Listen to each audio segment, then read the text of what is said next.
నమస్కారం, welcome to I dream. నేను మీ విజిత. శివుడు అభిషేక ప్రియుడు అంటుంటారు. అయితే శివుడికి మనము రకరకాల ద్రవ్యాలతో అభిషేకం చేస్తుంటాము.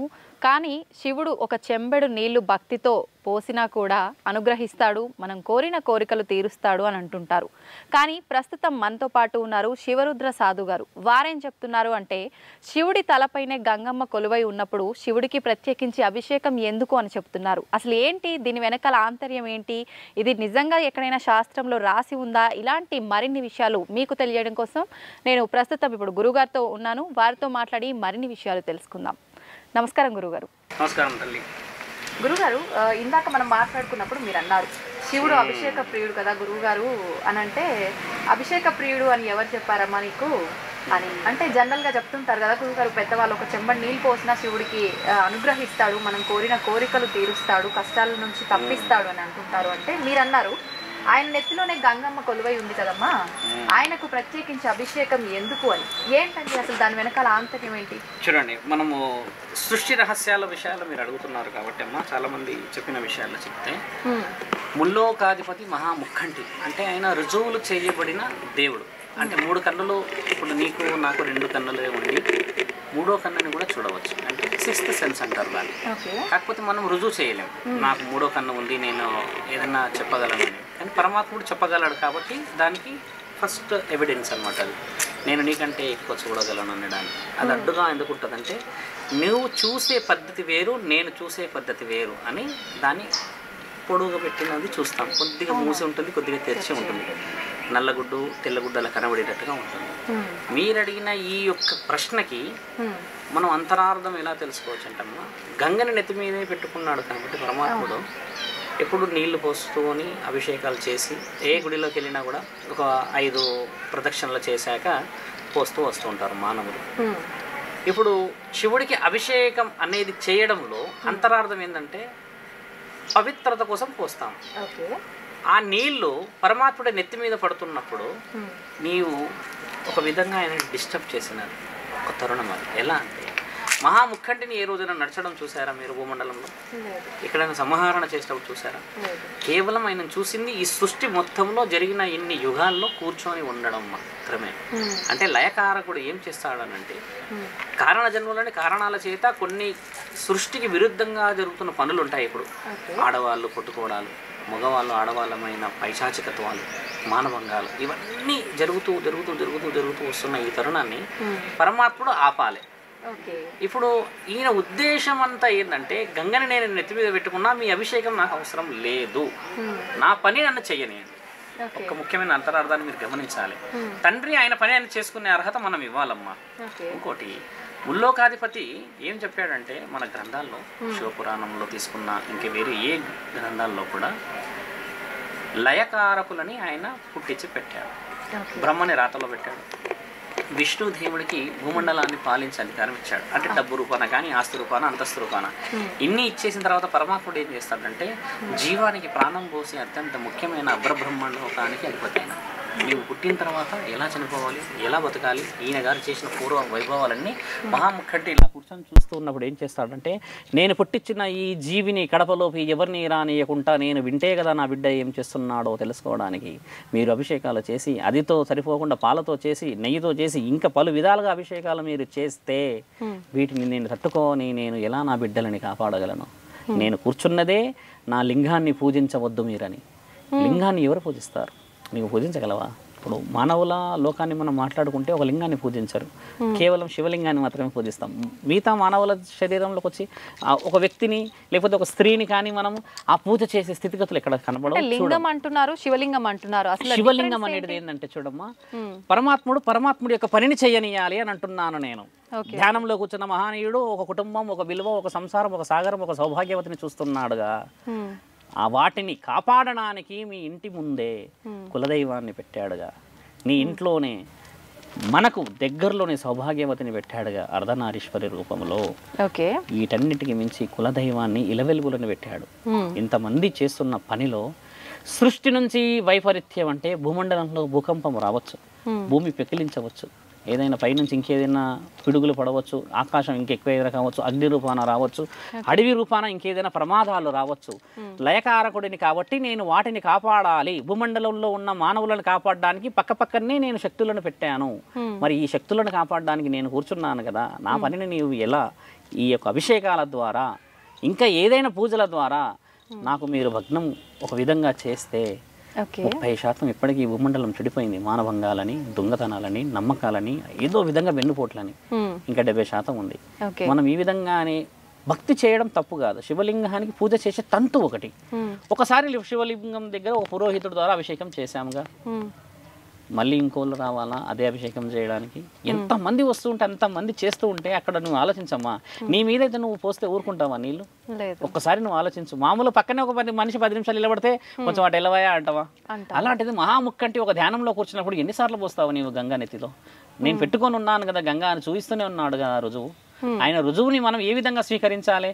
పరమాత్ముడు ఎందుకు కూర్చున్నాడు లింగ రూపాన నీవు అడిగిన ఒక ప్రశ్నకి జవాబు ఏంటంటే, లింగ రూపాల్లో ఉన్నా కూడా నన్ను పూజించారు ఏమో, నేను సృష్టిని కాపాడే పనిలో ఉంటానేమో అని ఆయన గారి ఉద్దేశాన్ని శాసన గ్రంథాల్లో రాసిన దాన్ని చాలా సందర్భాల్లో చెప్పలేరు, కానీ పెకిలిచ్చి చూస్తే విషయం ఉన్నది. నేను అనేది ఏంటంటమ్మా, మహాముక్కంటి చేస్తున్న ఒక పరీక్ష చాలా బలమైనది. 4 జాతుల్లో మనం 4 రకాల లోకాలను చూసాం. కలియుగం ఒక లోకం, ద్వాపర యుగం చూసాం, తర్వాత త్రేతాయుగం చూసాం, దైవలోకానికి సంబంధించిన మొదటి యుగం చూసాం. మొదటి యుగం వచ్చి బంగారంతో ఉండే అమ్మ. అప్పుడు దేవతలే, ఇప్పుడు మీరు ఒక దేవత, నేను ఒక దేవత, మన ఇద్దరము దేవతలే, మనకు అవసరాలు లేవు. అప్పుడు ఆకలి లేదు, దప్పికలు లేవు, ఏమీ లేవు. ఒక జీవితం అనేది సుఖంగా నడిచిపోయేది. వాహనాల్లో తిరగడాలు, రావడాలు, చేయడాలు, ఈ విధంగా ఉన్న ఒక తరుణం. తర్వాత వెండితో వచ్చిన ప్రపంచం వచ్చేది. అంటే కొంతమంది నమ్మి కొంతమంది నమ్మని స్థితికి వచ్చాం. ఆ తర్వాత వచ్చేసరికి మనుషులు ఎలా అయిపోయారంటే అమ్మ, ఇత్తడి అంటే కనబడని, అంటే పైన పటారం లోన లోటారం అంటామా, దాన్ని ఏం చేశారంటే ఇత్తడి రంగు ఏంది బంగారం.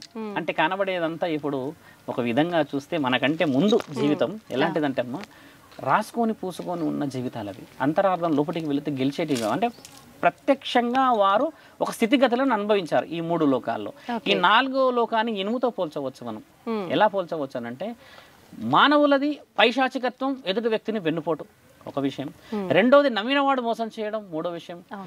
నిన్ను నమ్మి ఒక తండ్రి, ఒక భార్య, ఒక ఇల్లు కుటుంబం నుంచి ఒక ఆడపిల్లని 18వ సంవత్సరం అవంశమం తెలియ అమాయకురాలని నీ చేతిలో పెడితే ఊరి స్తంభానికి ఎక్కిస్తావా నీ చేతులతో పెట్టడానికి? ఏ శాసనం చెప్పింది నిన్ను నమ్మి వచ్చిన ఒక ఆడదాని ప్రాణం తీయడానికి? బాల్యంతలు చనిపోతున్నారు. పుట్టిన 3 నెలల పిల్లని చిత్ర కుప్పల పడేస్తున్నారు. ఎవడివి నీవు? ఒక శాస్త్ర గ్రంథాల్లో ఏమి రాసిందంటే, మానవుడిని మానవుడిలాగా చూసినప్పుడు అంతఃకరణ శుద్ధితో గెలిచినప్పుడే కదా నేను ఉన్నాను అని రుజువు చేయడానికి నా లింగ రూపాన్ని పెట్టాను అక్కడ.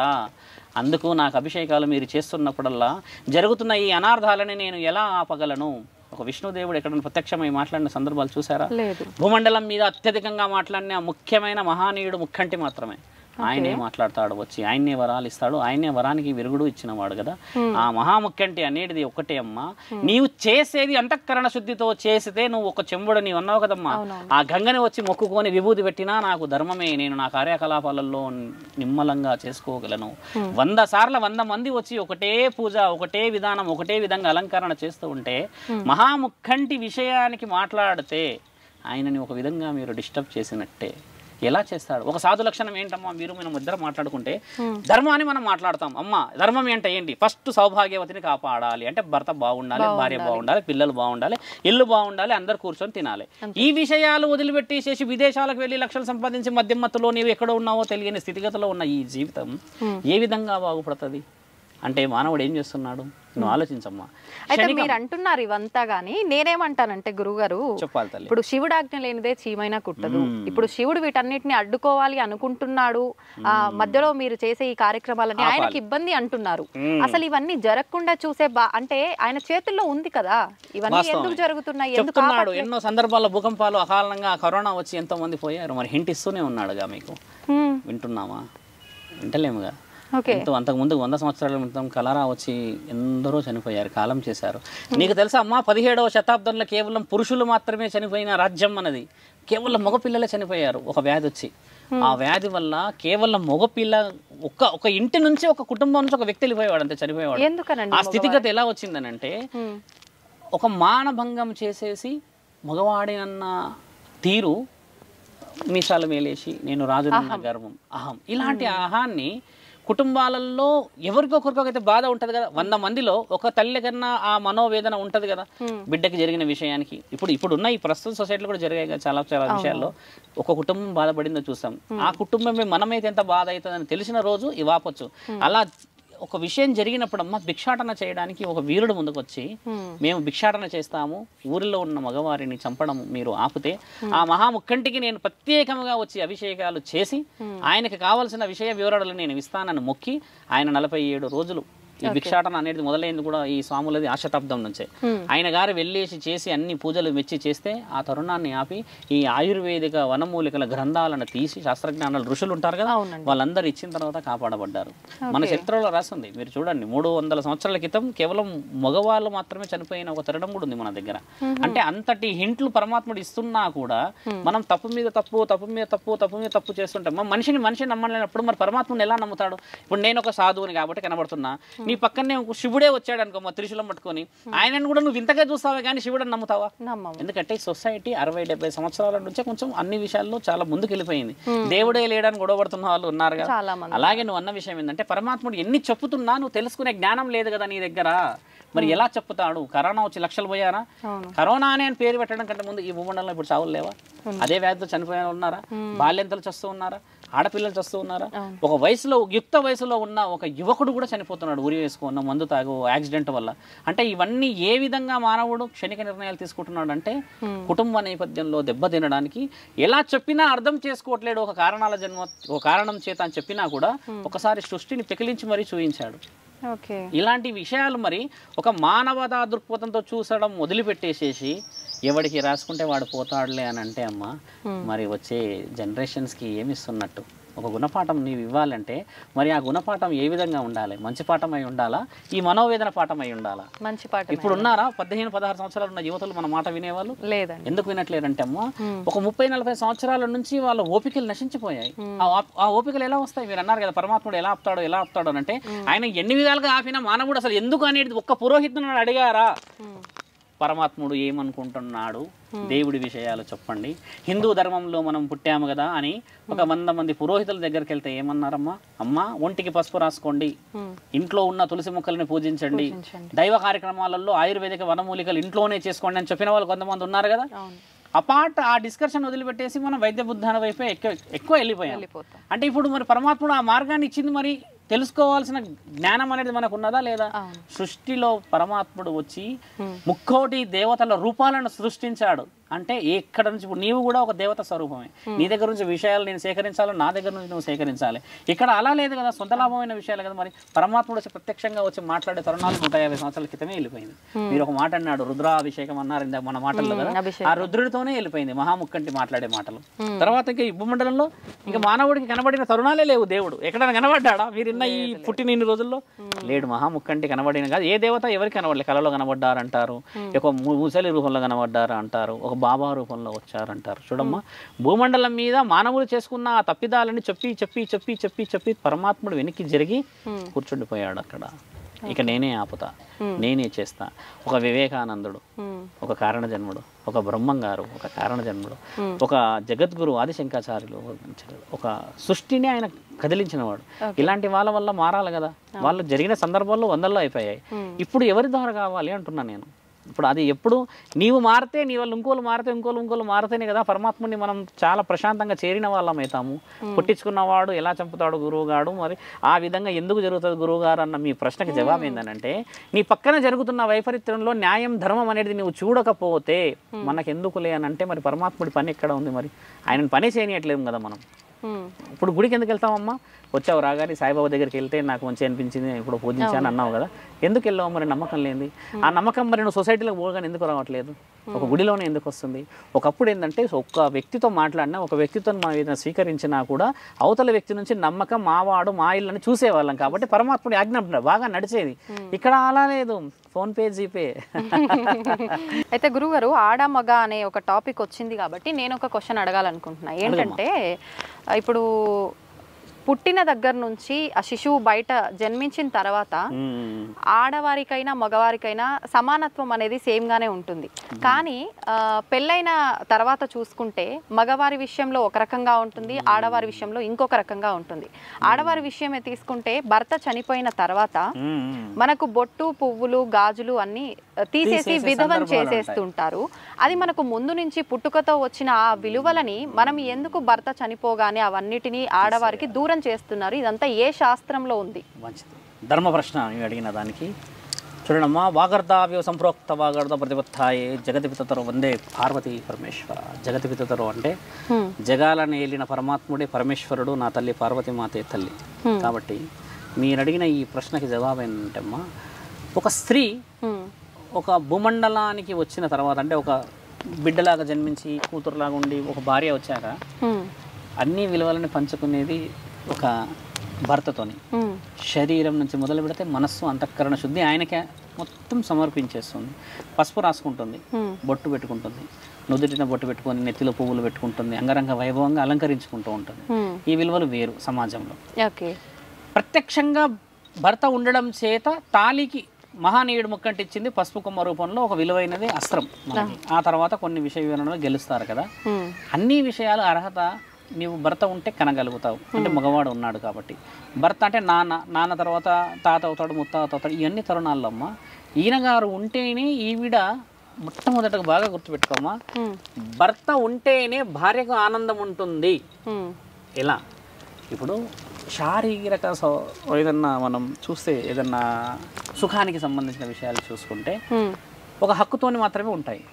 ఒకప్పుడు ఉమ్మడి కుటుంబాలు, ఇప్పుడు లేదు అలా. కానీ భర్త ఉన్నప్పుడే నీకు అన్ని హక్కులు, భర్త ఉన్నప్పుడే నీకు సమాజంలో విలువ, భర్త ఉన్నప్పుడే నీకు అన్ని కార్యకలాపాల అర్హత. అంటే భర్త అనే విషయానికి శాస్త్రజ్ఞానాల్లో ఒక వంశాభివృద్ధికి కోడలు వచ్చింది, వంశాన్ని అభివృద్ధి చేయడానికి వంశోద్ధారకుడు ఉన్నాడు అన్న ఒక తరుణం గొప్పది కదా. అందుకని ఈ భార్య ఏంటంటే వచ్చిన వాడు దేవుడి స్వరూపం, అంటే భర్తే ప్రత్యక్ష దైవం అంటారు కదా.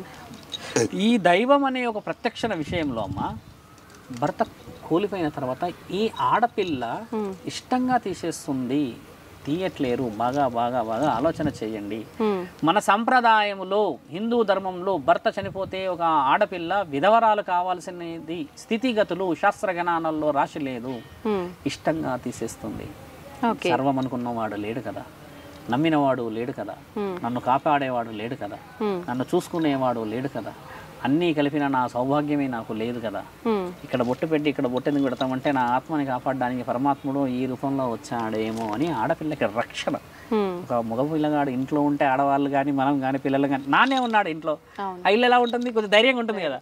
ఉదాహరణకు నాన్న ఊరికి పోయాడంటే మనం కొద్దిగా డోర్లు వేసుకోవడమా, గేటు తాళం వేసుకోవడమా, కుక్కను ఉంటే కుక్కని దగ్గర వదలడం, ఇది చేస్తామంటే రక్షణ కవచం అని ఆలోచించాలి. అలాంటి వ్యక్తి పోవడం చేత స్త్రీ స్వతహాగా తీసేస్తుంది తల్లి, అది ఇష్టంగా తీసేస్తుంది. అంటే ఒకప్పటి కాలంలో స్వతహాగా తీయడము, హస్బెండ్ తో పాటు తను చనిపోవాలనుకోవడం, ఇలాంటివి చూసాం. అవన్నీ సతీ సహగమనం అనేది మానవులు పైశాచికత్వంతో చేసినదే కానీ ఎక్కడ కూడా శాస్త్ర గ్రంథాల్లో రాసిలేదు. నీకు చెప్తుంది కూడా ఒక శోధన సాధు మీరు మాట్లాడుతున్నారు. కానీ ఇప్పుడు ప్రస్తుతం చూస్తుంటే అన్ని బలవంతంగానే జరుగుతుంది, బలవంతంగా చేస్తున్నారు కదా. మరి తెలుసుకోవాలి. ఇప్పుడు ఒక స్త్రీకి ఇష్టం లేకుండా అయితే చేయకూడదు కదా. మరి ఇష్టానికి విరుద్ధంగా వెళ్తున్న శాస్త్ర జ్ఞానాలు ఉన్నాయి. అదే అమెరికానో ఆస్ట్రేలియాలో మరి భర్తలు చనిపోతే పూర్తి చేస్తున్నారు, కానీ మరి ఆ స్త్రీ అలానే ఉంటుంది కదా. మరి మనకి వారికి తేడా ఎందుకు వచ్చింది? ఒక మాట ఆలోచించాలి. మన దగ్గర ఏంటంటే దైవానికి శక్తి ఎక్కువ, నమ్మకం చాలా ఎక్కువ. మళ్ళీ ఒక వ్యక్తి అమాయకంగా వచ్చి అడిగితే మన ఇంట్లో ఉన్న అన్ని తీసి ఇచ్చేస్తాం, ఈయన పస్తులున్నా పర్లేదు. ఈ నమ్మకానికి విరుద్ధంగా ఎందుకు పోతుంది అని అంటే అమ్మా, ఈ నమ్మకాలు ఒకవేళ విధవరాల్ని చెయ్యకపోతే మీరన్న ఆ పాశ్చాత్య దేశాలే మళ్ళీ వచ్చేస్తాయేమో. శరీరానికి విలువ ఉండదు ఇక్కడ. ఇప్పుడు చూడమ్మా, సౌభాగ్యం అనేది మనస్సుకి శరీరానికి సంబంధించింది. నువ్వు అన్నట్టుగా ఒకవేళ కేశఖండన చేసో ఇవన్నీ తీసేస్తే శరీరానికి విలువ అనేది వేరేలా చూస్తుంది సమాజం. మీకు తెలుసమ్మా, దేవదాసి అని కొంతమంది అంటారు, కొంతమంది వేశ్య గృహాల్లో కొంతమంది ఉంటారు. వీళ్ళకి అన్ని బాధ్యతలు ఉన్న చేష్టలు ఉన్నారు. ఇప్పుడు మన సాంప్రదాయంలో ఒక స్త్రీకి, ఒక పతివతకి, ఒక మంచి వ్యక్తికి విలువ ఎందుకు వస్తుందంటే అమ్మా, నీవు పెట్టుకునే పసుపు చిహ్నం చాలా పవిత్రమైన శరీరం అని, నువ్వు పెట్టుకున్న బొట్టు చిహ్నం నీవు ఒక సౌభాగ్యవతి అని, నీవు నడుస్తున్నప్పుడు పెట్టుకున్న ఆ కాళ్ళకి మెట్టెలు నేను ఒక భాగ్యానికి ఒక అర్హత పొందిన దాన్ని అని చిహ్నం. కాళ్ళకి పై కొంచెం వస్తే పసుపు పెట్టుకుంటావు అంటే నేను నడుస్తున్న ఇల్లు పచ్చగా అన్ని విధాలుగా సౌభాగ్యంగా ఉండాలని పెట్టుకుంటావు కదా. ఇవన్నీ తీసే అర్హత ఎవరిచ్చారు? అంటే ఈ నమ్మకాలు మనకు ఉండడం చేత స్త్రీని ఒక పెద్ద వ్యక్తులందరూ కూర్చొని తీస్తే ఈవిడ ఇష్టంగా స్వీకరిస్తుంది. అదే ఆవిడ మీరంతా ఎవరు నాకు వద్దు అని అంటే ఎవరు వీళ్ళంతా స్వీకరించేది? నేను అదే చెప్తున్నాను, మనస్సును గెలవాలి, శరీరం మీ నుంచి తీసేస్తావు తల్లి నువ్వన్నీ. ఈ మనసులో మీకు తెలుసా అమ్మా, ఒకసారి పెళ్ళైన తర్వాత విడాకులు చట్టపరంగా వచ్చిన వాళ్ళిద్దరు భార్యాభర్తలే, ముత్తైదు వాయినం తీసుకునే అర్హత గలదు ఆ స్త్రీ. బాగా గుర్తుపెట్టుకోమ్మా, గుణము గల్ల స్త్రీ ఎప్పటికైనా గుణవంతురాలే. భర్తలు ఉన్నా ఎవరితో ఇంకేదైనా సంబంధాలు పెట్టుకొని ఇట్లా కొన్ని సందర్భాలు చూస్తాం కదా, అలాంటి వాళ్ళ మొహం చూడడం కంటే ముండమోసి గుణంతో ఉన్న స్త్రీ మొహం చూడడం మహాపుణ్యం. మీరు బాగా గుర్తుపెట్టుకోండి నా మాట. గుణవంతురాలు మొహం చూసిన వాడే నిజంగా గుణవంతుడవుతాడు. ముండ మోసినదైనా పర్లేదు, అటువైపు కూడా మనిషే. గుణం లేకుండానే శరీరానికి నీ వాంఛలకి లేకపోతే ఇంకేదైనా కార్యకలాపాలకి ఏదైనా చేయవచ్చు. వారు చాడీలు చెప్పడం, వేరే వారిని తక్కువ అంచనా వేయడం, అబద్ధాలు చెప్పడాలు, ఇలాంటి ఎన్నో చేస్తూ ఉంటారు, స్త్రీలు ఉంటారు కదా. అలాంటి వారిని నువ్వు చూడడం అది అసలు తరుణం లేదు. అశుభం అంటే ధర్మానికి అశుద్ధం అంతే. అదిగా ఎలా చూస్తావు నీ చెప్పు? నేనే ఒక సాధువును కాబట్టి స్వామి అన్నారు, నన్ను మొక్కారు మీరు, నేను ఇలా కూర్చొని మద్యం సేవిస్తే నా దగ్గరికి రాగలవా, మాట్లాడగలవా? ఏందయ్యా నువ్వు హిందూ సంప్రదాయం అంత గొప్పది, తిరుగులో పట్టుకొని చేసేది ఇలాంటివి అని అంటావు కదా. కాబట్టి మన సంప్రదాయంలో అమ్మ చాలా గొప్పనైన ఒక ముఖ్యమైన విషయం అంటే పతివ్రతా లక్షణం అనేది మనిషి యొక్క శరీరం నుంచి మనస్సుని గెలిచినప్పుడు అవతల వ్యక్తికి కూడా శాంతి కనబడినప్పుడే జరుగుతాయి. అంతేకాని నువ్వు పైనంతా ఏ విధంగా చేసుకున్నా అలంకరణ పెట్టి చేసే పనులను చూస్తే నీ గుణం రాదు. ఇప్పటికి కూడా మన ఇంట్లో ఏమంటారు, అమ్మమోహం చూసుకో అంటారు, నానమోహం చూసుకో అంటారు. లేదా ఇంకెవరైనా మన ఇంట్లో వీధిలో కానీ ఎవరైనా మంచి వాళ్ళు పూజలు బాగా చేసేవాళ్ళు అంటే అక్కమోహం చూసుకో అని అంటారు. ఇవి ఎలా వచ్చాయి మరి? ఒక మాట ఆలోచించారు. అంటే గుణానికే కదా విలువ వచ్చేది, శరీరానికి విలువ రాదు తల్లి. మీరు చెప్పిన వాడు చాలా ఇష్టంగా మీకు చెప్తుంది ఏంటంటే గుణం గల స్త్రీకి విలువ ఈ సమాజంలో ఎప్పటికైనా మరో జన్మకైనా ఉంటుంది. గుణం లేని స్త్రీ, పురుషుడికి కూడా ఇది వర్తిస్తుంది, స్త్రీకి కాదు. పురుషుడు కూడా పరస్త్రీ వ్యామోహంలో తిరిగేవాడు, భార్యని వదిలిపెట్టిన వాడికి కూడా ఈ అర్హత ఇద్దరికి ఒకలా ఉంటుంది. అంతేకాని స్త్రీని ఇక్కడ పోషిస్తలేను నేను, స్త్రీ విషయాన్ని నేను చెప్తలేను ఇక్కడ. ఒక స్త్రీ గుణవంతురాలు అయినప్పుడు ఇల్లంతా గుణంగా ఉంటుంది, పురుషుడు గుణవంతుడు అయినప్పుడు వంశమంతా గుణంగా ఉంటుంది. పురుషుడు నేను ఏది పడితే అది చేస్తానంటే మరి ఆడ తప్పు చేయాలంటే కడపకు కూడా తెలియదు కదా, చేయవచ్చుగా, మగవాడే ఎందుకు చేయాలి అంటే ఇంకా ఆడపిల్లలు అమాయకంగానే ఉన్నారు అని ఈ భూమండలానికి ధర్మం అనేది ఎందుకు ఆగింది? మీరు అన్నారు కదా అసలు లింగ రూపాల పూజిస్తున్నది పరమాత్ముడికి ఎందుకు పోస్తున్నారు అభిషేకాలు అనేది? మనం పోస్తున్నాయి, ఇంకా స్వీకరిస్తూనే ఉన్నాడమ్మా పరమాత్ముడు. అందుకే నిన్ను కాపాడాడు, నన్ను ఇంకా కాపాడుతున్నాడు. కాబట్టి ఇంకా ఈ లోకంలో కరోనా ఇంకా ఏదో పక్కనే ఉన్నాయి పెద్ద పెద్ద ఆయుధాలు చావడానికి, అయినా బ్రతుకున్నామంటే ఎక్కడో ఒక మాతృమూర్తులు, ఎక్కడో ఒక పురుషుడు కలియుగంగా చేసిన వ్యక్తుల యొక్క పుణ్యఫలం అది. నీవు అడిగిన ఈ ప్రశ్నలన్నీ చాలా చాలా వాల్యూడ్ ప్రశ్నలమ్మా. అయితే గురుగారు మీరు అన్నారు గుణం ఇంపార్టెంట్ కానీ సౌభాగ్యం కాదు. గుణం కలిగిన ఆడవారు మనకు వాళ్ళని మనం పలకరించి వెళ్ళొచ్చు, వాళ్ళు ఎదురు పడ్డా పర్లేదు బాగుంటుంది అని. కానీ వైధవ్యం కలిగిన స్త్రీలు ఎదురు రాగానే తప్పుకొని వెళ్ళిపోవటము, వాళ్ళని శుభకార్యాలకి అలౌ చేయకపోవడము, దూరంగా ఉంచడం, ఇలాంటివి చాలా చూస్తుంటాం. మీరు చెప్పారు గుణానికే వాల్యూ ఉంది కానీ దానికి కాదు అని చెప్పి. మరి ఇదంతా ఏంటి? ఇదంతా జీవితం పెళ్లి అనేది చేసిన తర్వాత ముండమోసడం చేసిన తర్వాత భర్తనే కోల్పోయింది అని అంటారంటే ఆమెని నష్టజాతకురాలు అంటారు. ముఖ్యంగా సౌభాగ్యాన్ని నోచుకోలేని ఈ స్త్రీ వేరే, ఇప్పుడు మనం కొంతమంది గొడ్రాలు అంటారు, పిల్లలు పుట్టలేరంటే ఒక కార్యక్రమాలకు రానియరు. అలాగే ముండమోసిన ఆవిడ వస్తే ఇప్పుడు కొంతమంది 16 సంవత్సరాలు 18 సంవత్సరాలు 20 సంవత్సరాలు ఉన్న అమ్మాయిలు ఉండి చదువుకొని మంచిగా పెళ్లిళ్ళ కోసం తిరుగుతున్న వాళ్ళు వస్తే వీరి జీవితంలో జరిగిన గుణగణాలు వీళ్ళకి చెప్తే వీరి మనసు కూడా పెళ్లి పైన పోవడమా, లేకపోతే చెడు ఆలోచనలకు, అంటే ఈవిడకి 30 ఏళ్ళకి పెళ్ళి అన్నీ అయిపోయి పిల్లల్ని కోల్పోయి భర్తని కోల్పోయి ఉందని అన్న సందర్భాలు వస్తే మైండ్ అనేది డైవర్షన్ అవుతుంది కదా. ముఖ్యమైన ఉద్దేశం మైండ్ డైవర్షన్ అక్కడ మీకు బాగా గమనించాము. అంతేగాని ముండమోసింది అడ్డొస్తే నీకు చెడు జరుగుతుందని ఎక్కడ రాసలేదు. నువ్వు ఒక ప్రూఫ్ తీసుకురా, నేను నీకు 100 ప్రూఫ్ తీసుకొస్తా. ముండమోసినది గుణవంతరాలు అడ్డం వచ్చిందంటే సాక్షాత్తు భగవంతుడి స్వరూపం అడ్డం వచ్చినట్టు గుణవంతరాలమ్మా. నీకు ఒక విషయం చెప్పాలా, ఇదే హిందూ ధర్మంలో ఒక ముండమోసిన రాళ్ళు దాన్ని ఎలా గుర్తుపడుతున్నావు నువ్వు? పసుపు పెట్టుకున్నది బొట్టు పెట్టుకున్నది అని కదా. మరి ఇలాంటి ముండమోసిన వాళ్ళే వందల్లో ఉన్నవాళ్ళు ఇప్పుడు మన భూమండలంలో ముండమోసిందని కనిపెట్టడానికి రుజువులు ఉన్నాయి ఈ దేశంలో. వేరే దేశాల్లో లేవు కదా. మరి వారిని చూస్తే మరి మీరు అన్నట్టుగా ముండమోసిందని అనుకోని వాళ్ళు కూడా జరగవచ్చు కదా. It has to be shown, ఒక ప్రూఫ్ ఏదో చూపించాలి కదా. అలా లేదు కదమ్మా. అంటే మన గ్రంథాల్లో మనకు చెప్పింది పెద్దవాళ్ళు ఏంటంటే చెడు సూచికని, అరే ఆవిడ కొన్ని కోల్పోయింది, కొన్ని అసూచకాలు జరిగాయి, మా పిల్లలు కనీసం బాగుండాలి, ఆ నీడ పోకూడదన్న ఒక తరుణాన్ని చెడుగా తీసారే. కానీ అమ్మ అది చెడు తరుణం కాదు తల్లి. నేను ధర్మంగా చెప్తున్నా, నీవు ఒక స్త్రీవి కాబట్టి చెప్తున్నా. గుణం కలిగిన ఒక స్త్రీ అయినా పురుషుడైనా ఎప్పటికీ పుణ్యాత్ముడే. బాగా గుర్తుపెట్టుకో. బాగా బాగా బాగా తెలియాల్సిన ఒక ముఖ్యమైన విషయం ఏంటంటే మనిషిని మనిషిలాగా చూడకుండా నిన్ను ముండమోషన్లాగా చూసి నువ్వు గుండు చేసుకున్నావని చూసి ఇలా తిట్టి తిట్టి తిట్టి నిన్ను పెడితే అమ్మా మరి నీ శరీరం నీకు బాధ అయ్యి నువ్వు చనిపోతే అంత పెద్ద కార్యక్రమానికి మరి శ్రీకారం ఎవరు చుట్టినట్టు? పశువైనా మనిషే కదా, దానికి ఒక గాలి ఊపిరి నీతో పాటే ఉంటుంది కదా. పరమాత్ముడికి లేని అర్హత ఆజ్ఞ మరి మీకెవరికి మనకెవరికి, నీకెవరు నేనెవరు? మున్న మోసింది ఏంటంటే గత జన్మలో చేసిన పాపపుణ్యాల కార్యక్రమాలకి పరమాత్ముడు ఏ విధంగా రాశాడో ఆ రాతలో ఈవిడ అర్హత ఎంతవరకు ఉన్నది అది ఆలోచించాలి కదమ్మా. అదే అంటారు ధర్మశాసనం. 13 సంవత్సరాలకి కొందరు పెళ్ళైతే 107, 108 సంవత్సరాలు వచ్చిన వాళ్ళు పెళ్లిగానే వాళ్ళు ఉన్నారు ఇంకా. అంటే పరమాత్ముడి ఆజ్ఞలో బలాన్ని చూడండి అంటున్నా. పాప పుణ్యాలు పరమాత్ముడికి తెలుసు కదా. ఈ జన్మలో నువ్వు చాలా మంచి స్త్రీవమ్మ, చాలా గుణవంతురాలివి, మంచి విలువను సంపాదించావు, కానీ నీకు ఏ పనులు అవుతలేవు, నీ ఎవరితో మాట్లాడినా కూడా అవుతలేవు అన్న సందర్భాలు వింటాం కదా. ఈ జన్మ మాత్రమే నీకు తెలుసు కానీ గత జన్మలో నీవు ఎంతటి ఘనకార్యాలు చేసావో పరమాత్ముడికి తెలుసు కదా. కాబట్టి పాప జన్మం అనేది రాసిండు పరమాత్ముడు అని అంటే నీ యొక్క పూర్వజన్మ రాబోయే మరో జన్మని కూడా చూడగల మహానీయుడు మహాముక్కండి. ఏ దేవత స్వరూపమైన అదే కదమ్మా. నేను అన్నది గుణం అనేది దాంతో పోల్చి చెప్పాను నీకు.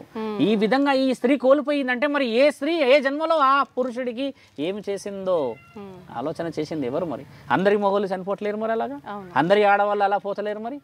ఇప్పుడు సమాజంలో ఆడది చనిపోతే మగవాడికి మరి ముండమోసే కార్యక్రమాలు లేవే, ఇమ్మీడియట్లీ వేరే వాళ్ళని తెచ్చే కార్యక్రమాలు ఉన్నాయిగా. మరి అలా ఎలా స్త్రీకి వస్తుంది? స్త్రీ ఫీల్ అయినట్టుగా మగవాడు ఫీల్ కాలేడమ్మా. ఒక ఆడది ప్రత్యక్షంగా ఉన్న భర్తని ఇలా చేతు పట్టుకొని అంగరంగ వైభవంగా ఎంత ఆనందంగా పోతుంది ఆలోచన చెయ్యి. 70 సంవత్సరాల అమ్మాయి వచ్చింది మొన్న, ఇద్దరు వచ్చారు భార్య, ఇద్దరు నా దగ్గరకు వచ్చి ఆవిడ వంగి నడుస్తుందమ్మా. నా కోసం 2 hours అయిందంట కూర్చున్నారు. వచ్చి ఏందమ్మా సంగతి అని మాట్లాడితే నేను అక్కడ కూర్చుంటా అమ్మ రా అంటే వాళ్ళు అక్కడ లేచమ్మ భర్త ముందు వస్తుంటే ఇలా పట్టుకుంటే ఆ అమ్మ ఇలా వంగి నడుస్తుంది, మొత్తం లేవలేదు. వచ్చి నా దగ్గర కూర్చుంది. చెప్పమ్మా బాగున్నావు అని నేనంటే ఏడ్చింది. ఏమన్నా మంచి లేదు స్వామి, ఇంట్లో పరిస్థితులు బాగలేవు, సుఖంగా లేదు అన్నది. ఏమ్మా ఏం మాట్లాడుతున్నావు? ఇప్పుడు మీ ఇద్దరు వస్తూ ఉన్నారు కదా, ఇలా చేత పట్టుకున్నావు, ఆ తరుణమే నీకు అత్యంత విలువైన ఆస్తి ఐశ్వర్యం అన్న. అంటే అర్థం కాలేదు స్వామి అన్నాడు అలా ఆయన. నీ వయసులో ఉన్న వాళ్ళు ఇప్పుడున్న ఈ తరుణం సౌభాగ్యవతిని తీసుకొని వెళ్తున్నారా అని అడిగిన. అప్పుడు రియలైజ్ అయింది. ఎందుకంటే భర్తే ప్రత్యక్షంగా ఉన్నప్పుడే నీకు అన్ని, ఈవిడ ఉన్నప్పుడే నీకు అన్ని కదా. పట్టుకొని వస్తున్న ఆ తరుణమే గొప్ప తరుణం. ఇది కాకుండా ఇంకేం జీవితం కావాలని అడిగిన. 70 సంవత్సరాల్లో నేను భోజనం నిండుగా పెట్టినా నువ్వు తినలేవు కదా అని అడిగితే చాలాసేపు రియలైజ్ అయ్యి ఒక 1/2 hour 45 minutes మాట్లాడిపోయింది. అంటే మన సంప్రదాయం అంత గొప్పది అంటున్నా తల్లి. తోడు నీడ అనేది అది విలువ. స్నేహితుడితో నా ఫీలింగ్ రాదుగా, స్నేహితురాలతో నా ఫీలింగ్ రాదు కదా, కేవలం భర్తతోనే ఎందుకు వస్తుంది? సర్వాన్ని సమర్పించడానికి సిద్ధమవుతారు వీళ్ళిద్దరు. ఇక్కడ ఆడది ఏ విధంగా శరీరానికి ఆదవుతుందో మగవాడు అలాగే అవుతాడు. అందుకే వీళ్ళిద్దరు వేరు అని కాదు, ఆడ మగ అన్న విషయం కూడా అదే నేను చెప్పాను. ఒక స్త్రీ ఏ మోసపోతుంది అనుకోవడం చాలా తప్పు. ఎందుకంటే శరీర అవరోధాల వల్ల పరమాత్ముడు ఇచ్చిన ఆజ్ఞ వేరు, మగవాడి యొక్క శరీర అవరోధాల వల్ల ఆ ఆజ్ఞ వేరు. కాబట్టి ఈ విషయ వివరణలు లోతుగా పోయి తెలుసుకుంటామా. ఇద్దరు ఒకటే అనేది నీకు నేను చెప్తున్నాను. అర్ధనారీశ్వరి తత్వం అనేది అదే నేను చెప్తే. గురుగారు అర్ధనారీశ్వరి తత్వం ఇద్దరు ఒకటే, భర్త భార్య ఒక్కటే. మనకు శివుడు పార్వతి ఏ రకంగా సగభాగంగా ఉండిపోయారో అలాగే అని మీరు అంటున్నారు. నేనేమంటున్నా అంటే మరి వాళ్ళిద్దరూ సగభాగంగా ఉండి శరీరం ఒక్కటే అయినప్పుడు ఆడవారి నెలసరి విషయంలో మాత్రం వాళ్ళని అంటరాని వాళ్ళలాగా పక్కన పెట్టడం చూడటం ఎందుకని? చూడమ్మా, మా ముచ్చటైన ప్రశ్న మీరు అడిగారు. చూడండి, ఇప్పుడు శాస్త్ర గ్రంథాలు పక్కన పెడదాం, మనం శివుడిని కూడా పక్కన పెడదాం, అసలు అవసరమే లేదు. ఒక స్త్రీ ఒక పురుషుడు, అంతకు ముందుకు ఏమున్నది? ఒక ఆత్మే. మొదట మనం మాట్లాడినప్పుడు ఆ ఆత్మకి ఒకవేళ నెలసరి రావాలన్నా ఇంకేదైనా రావాలన్నా ఒక ఆత్మకే వచ్చేది. అది ఆడనా మొగ అనేది లేదు. మీకు తెలుసా, పురాణ గాథల్లో శివుడికి రక్తస్రావం అయ్యేదని కూడా రాసి ఉంది. మీకు నేను మరో ఒక రోజు చూపిస్తాను. అయితే దాన్ని పరమాత్ముడే ఆపేసిండు, దాని ద్వారా కొన్ని విషయాలు జరిగాయని మనం చిన్నప్పుడు కథల్లో వింటూ ఉంటాం. అది నిజమేనంటే శాస్త్రజ్ఞానాల్లో పరమాత్ముడు ఎవరిని పుట్టించినాడు? వచ్చి ఆత్మని కదా. మరి ఆత్మని ఎలా పుట్టించాడు పరమాత్ముడు? ఎలా పుట్టించాడు? ఒక శరీరం నుంచి పుట్టించాడు అంటే ఆయన శరీరాన్ని పంచాడు కదా. ఇక్కడ భూమండలంలో ఇప్పుడు ఆడస్త్రీ మొగస్త్రీ కలిసి చేస్తున్నది ఏంటి? శరీరాన్ని పంచడమే కదా. అంటే పరమాత్ముడికి నెలసరి ఉన్నదని అర్థమే కదా అది. కాబట్టి ఏంటంటే ఆత్మని పుట్టించాడంటే మరి ఆత్మని ఎలా పుట్టిస్తాడు? ఆయన ఒక శక్తి ద్వారా పెడుతున్నాడు. ఇప్పుడు వినాయకుడు ఉన్నాడు, ఆయన ఒక శక్తి. అంటే పార్వతీ పరమేశ్వరులకు ఇద్దరు కలయికలు పుట్టలేడు, కానీ ఆయన కొడుకే కదా. మరి ఇలాంటి బంధనానికి విలువ ఉంది కదా. అయితే మీరన్న ఆ నెలసరి విషయం ఏంటంటే శాస్త్రజ్ఞానాల్లో నుంచి రాసి పరమాత్ముడు ఇచ్చిన ఆజ్ఞలో రాలేదు. ఒక మానవుడు చేసిన కార్యకలాపాల నిమిత్తం వచ్చింది అది. ఎందుకంటే చాలా పూర్వం, చాలా చాలా పూర్వం వెళ్దామమ్మా. ఆ పూర్వం విషయంలో ఆడవాళ్ళకి మగవాళ్ళకి బట్టలు లేవు. మీకు తెలిసినవి, మనం వింటూ ఉంటాం, చదువుతూ ఉంటాం. ఆ తరుణంలో ఒక స్త్రీ వ్యవసాయానికి రావడం కానీ ఇంటి కార్యకలాపాలు ఏవి చేసినా కూడా ఆ 5 రోజులలో రక్తస్రావం అయిపోయి ఇంటి లోపే ఉండిపోయేది. బాగా గుర్తుపెట్టుకో, మనం అడిగే చాలా మంచి ప్రశ్న ఇది. రక్తస్రావం అయ్యి 5 సంవత్సరాలు 5 రోజులు అంటే అమ్మ ఆమె కూర్చున్న ప్రాంతం చెడిపోవచ్చు, కానీ ఎక్కడ నడిచినా భోజనం చేసినా ఇంకేదైనా వంట వండిన దగ్గర కూడా ఆ రక్తస్రావం వచ్చే అవకాశం ఉండవచ్చు. అంటే అది ఒక విధంగా చెడు రక్తం అనే అంటాం. అండాలు ఉత్పత్తి అయిన తరుణాన్ని ఈ బ్లీడ్ అంటూ ఉంటాం. అది ఇల్లంతా పడడం బాగుండదు. ఎందుకంటే అలంకరించుకుంటాం, పసుపుతో చేసి ఇలా ఆ తరుణాన్ని ఎలా మార్చాడు ఒక మహా రైతు. ఈ విధంగా జరుగుతూ వస్తూ ఉంటే పత్తి ప్రాంతం, పత్తి అంటే తెలుసు కదమ్మా, దూది. ఆ దూదికి నీళ్ళని పీల్చుకునే గుణాన్ని గమనిస్తాడు ఆయన. చెట్లలో నీళ్ళలు పడ్డప్పుడు నీళ్ళ పడితే గమనించి అదేంది నీళ్ళు పీల్చేసుకుంటుంది ఈ విధంగా, ఇది వెనక చూస్తే మొత్తం నీళ్ళే లేవన్న ఆలోచనని ఏం చేశాడంటే దాన్ని ఇంత పెద్ద మూట చేశాడు. చేసి ఒక దాంట్లో పెట్టి దీంట్లో పెట్టి చూస్తే ఇది నీళ్లు లాగే అవకాశం ఉంది. చూసి ఇదేదో విచిత్రంగా ఉంది, నా భార్య విషయంలో నేను ఏమన్నా చేయవచ్చా, ఇల్లంతా ఈ విధంగా అశుద్ధి జరుగుతుంది, ఈ విధంగా నా భార్య నిజంగా ఇబ్బంది పడుతుంది కదా, అంటే భార్య అంటే ఆడదే అని అర్థం అన్న ఆలోచన తీసుకొచ్చి ఇచ్చినప్పుడు దాన్ని ఆపగలిగే శక్తి వచ్చిందమ్మా.